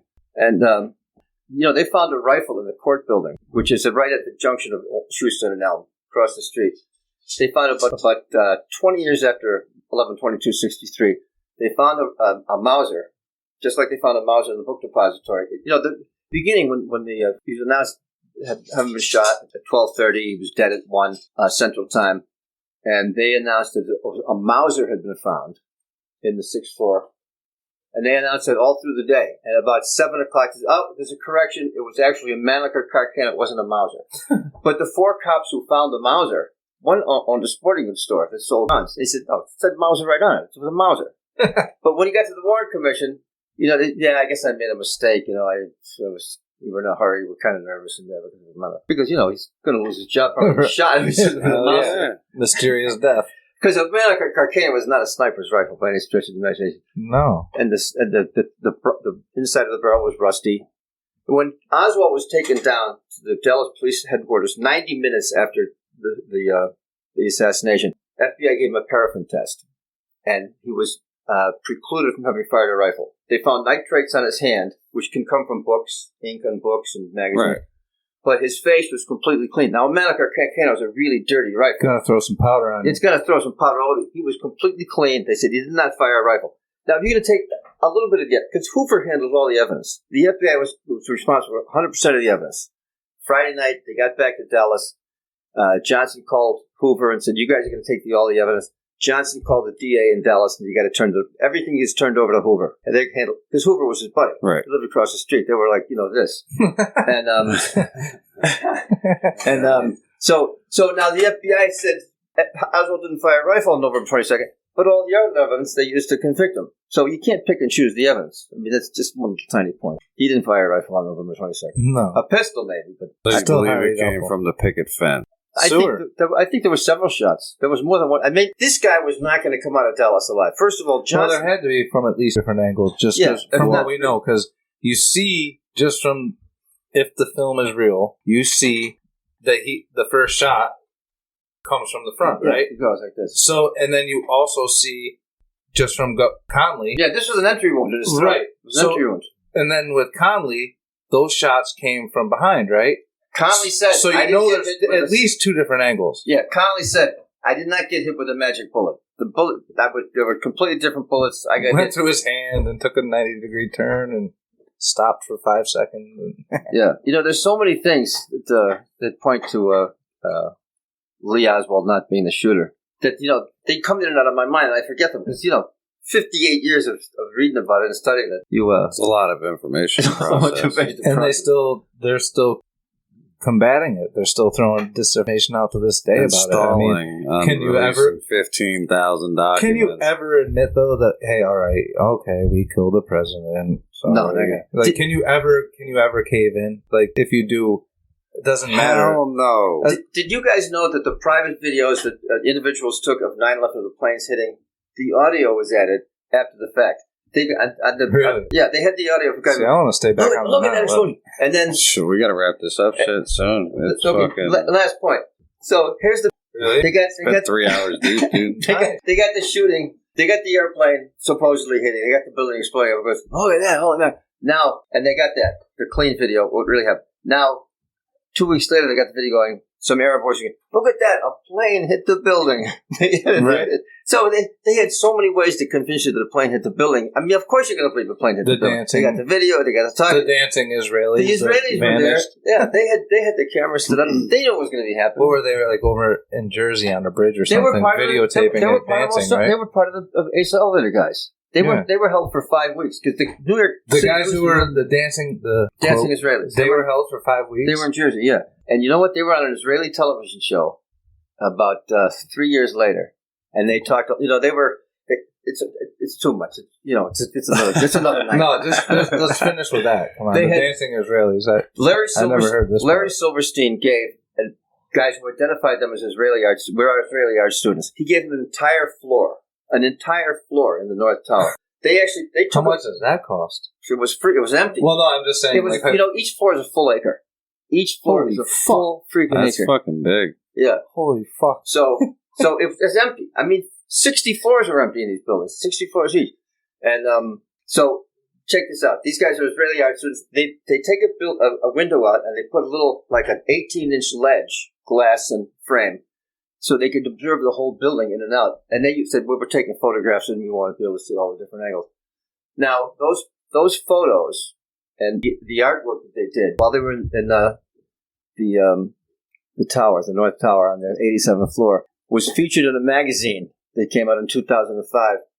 And lining all the tiles were at the ceiling, and you can see the beams, right? So they got access to the beams along the wall, one whole wall stacked with boxes. Then they were demolition fuses, boxes of demolition fuses, in the same floor as the Israeli art students. You can find those pictures on, it was just a serial number. It didn't say demolition, but it was the exact number They already did the Wile E. Coyote plain hole in the wall. They're not going to do the Wile E. Coyote Acme explosive boxes. You can see how perfect. The building stands straight down. If a plane had hit, it would have leaned faster than free fall. It would have leaned over. Faster than free fall. So, we always control demo. Into its own footprint. And as soon as you know it's controlled demo, ask yourself, would guys who spent the money, the time, the effort, the initiative to bring these buildings straight down, would they rely on 19 suicidal Arabs to successfully take over 4 patriotic American highly trained crews and the most with box cutters, and then navigate the planes into those towers from Ohio? Come on, and and just to build off of that to finish, the 2 most important people who started that day almost missed their plane in Maine, right? Yeah. There's video footage of them running to security, running. Like, you're trying to pull off the biggest terrorist attack in the history of the world, and you almost missed your flight. And the media tried these motherfuckers. I would be up all night just shaking, like,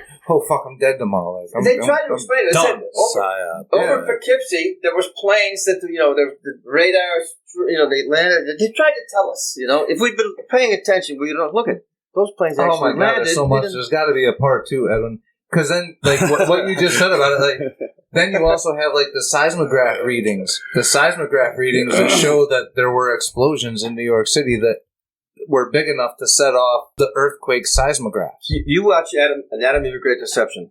Watch it tonight or tomorrow. I'm gonna check it out. Listen, completely change your mind. No question, we'll do a part 2. This has been. There's nobody here who doesn't believe. No, yeah, believe that. Listen, I've been fucking. We'll keep talking about it because the batteries are dying or whatever. But we'll keep chatting. That's what I mean. Stay just a little bit longer. But, for real though, thank you guys so much. It's been fucking excellent. Like, Jab, thank you for facilitating it with Brother Bruce. This been excellent conversation, man. Like, I'm fucking. There's so much information to process. I gotta Google some shit.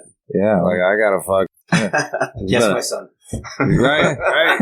Cheese and rice. But either way, it's been a fucking great conversation. I appreciate it. Sean, thanks for coming. Thanks for having me. Yeah, thanks for having me too, brother. Appreciate it. I had a lot of fun. We have a podcast toy drive coming up. It's actually active right now for anybody listening. Make sure you go donate some fucking toys.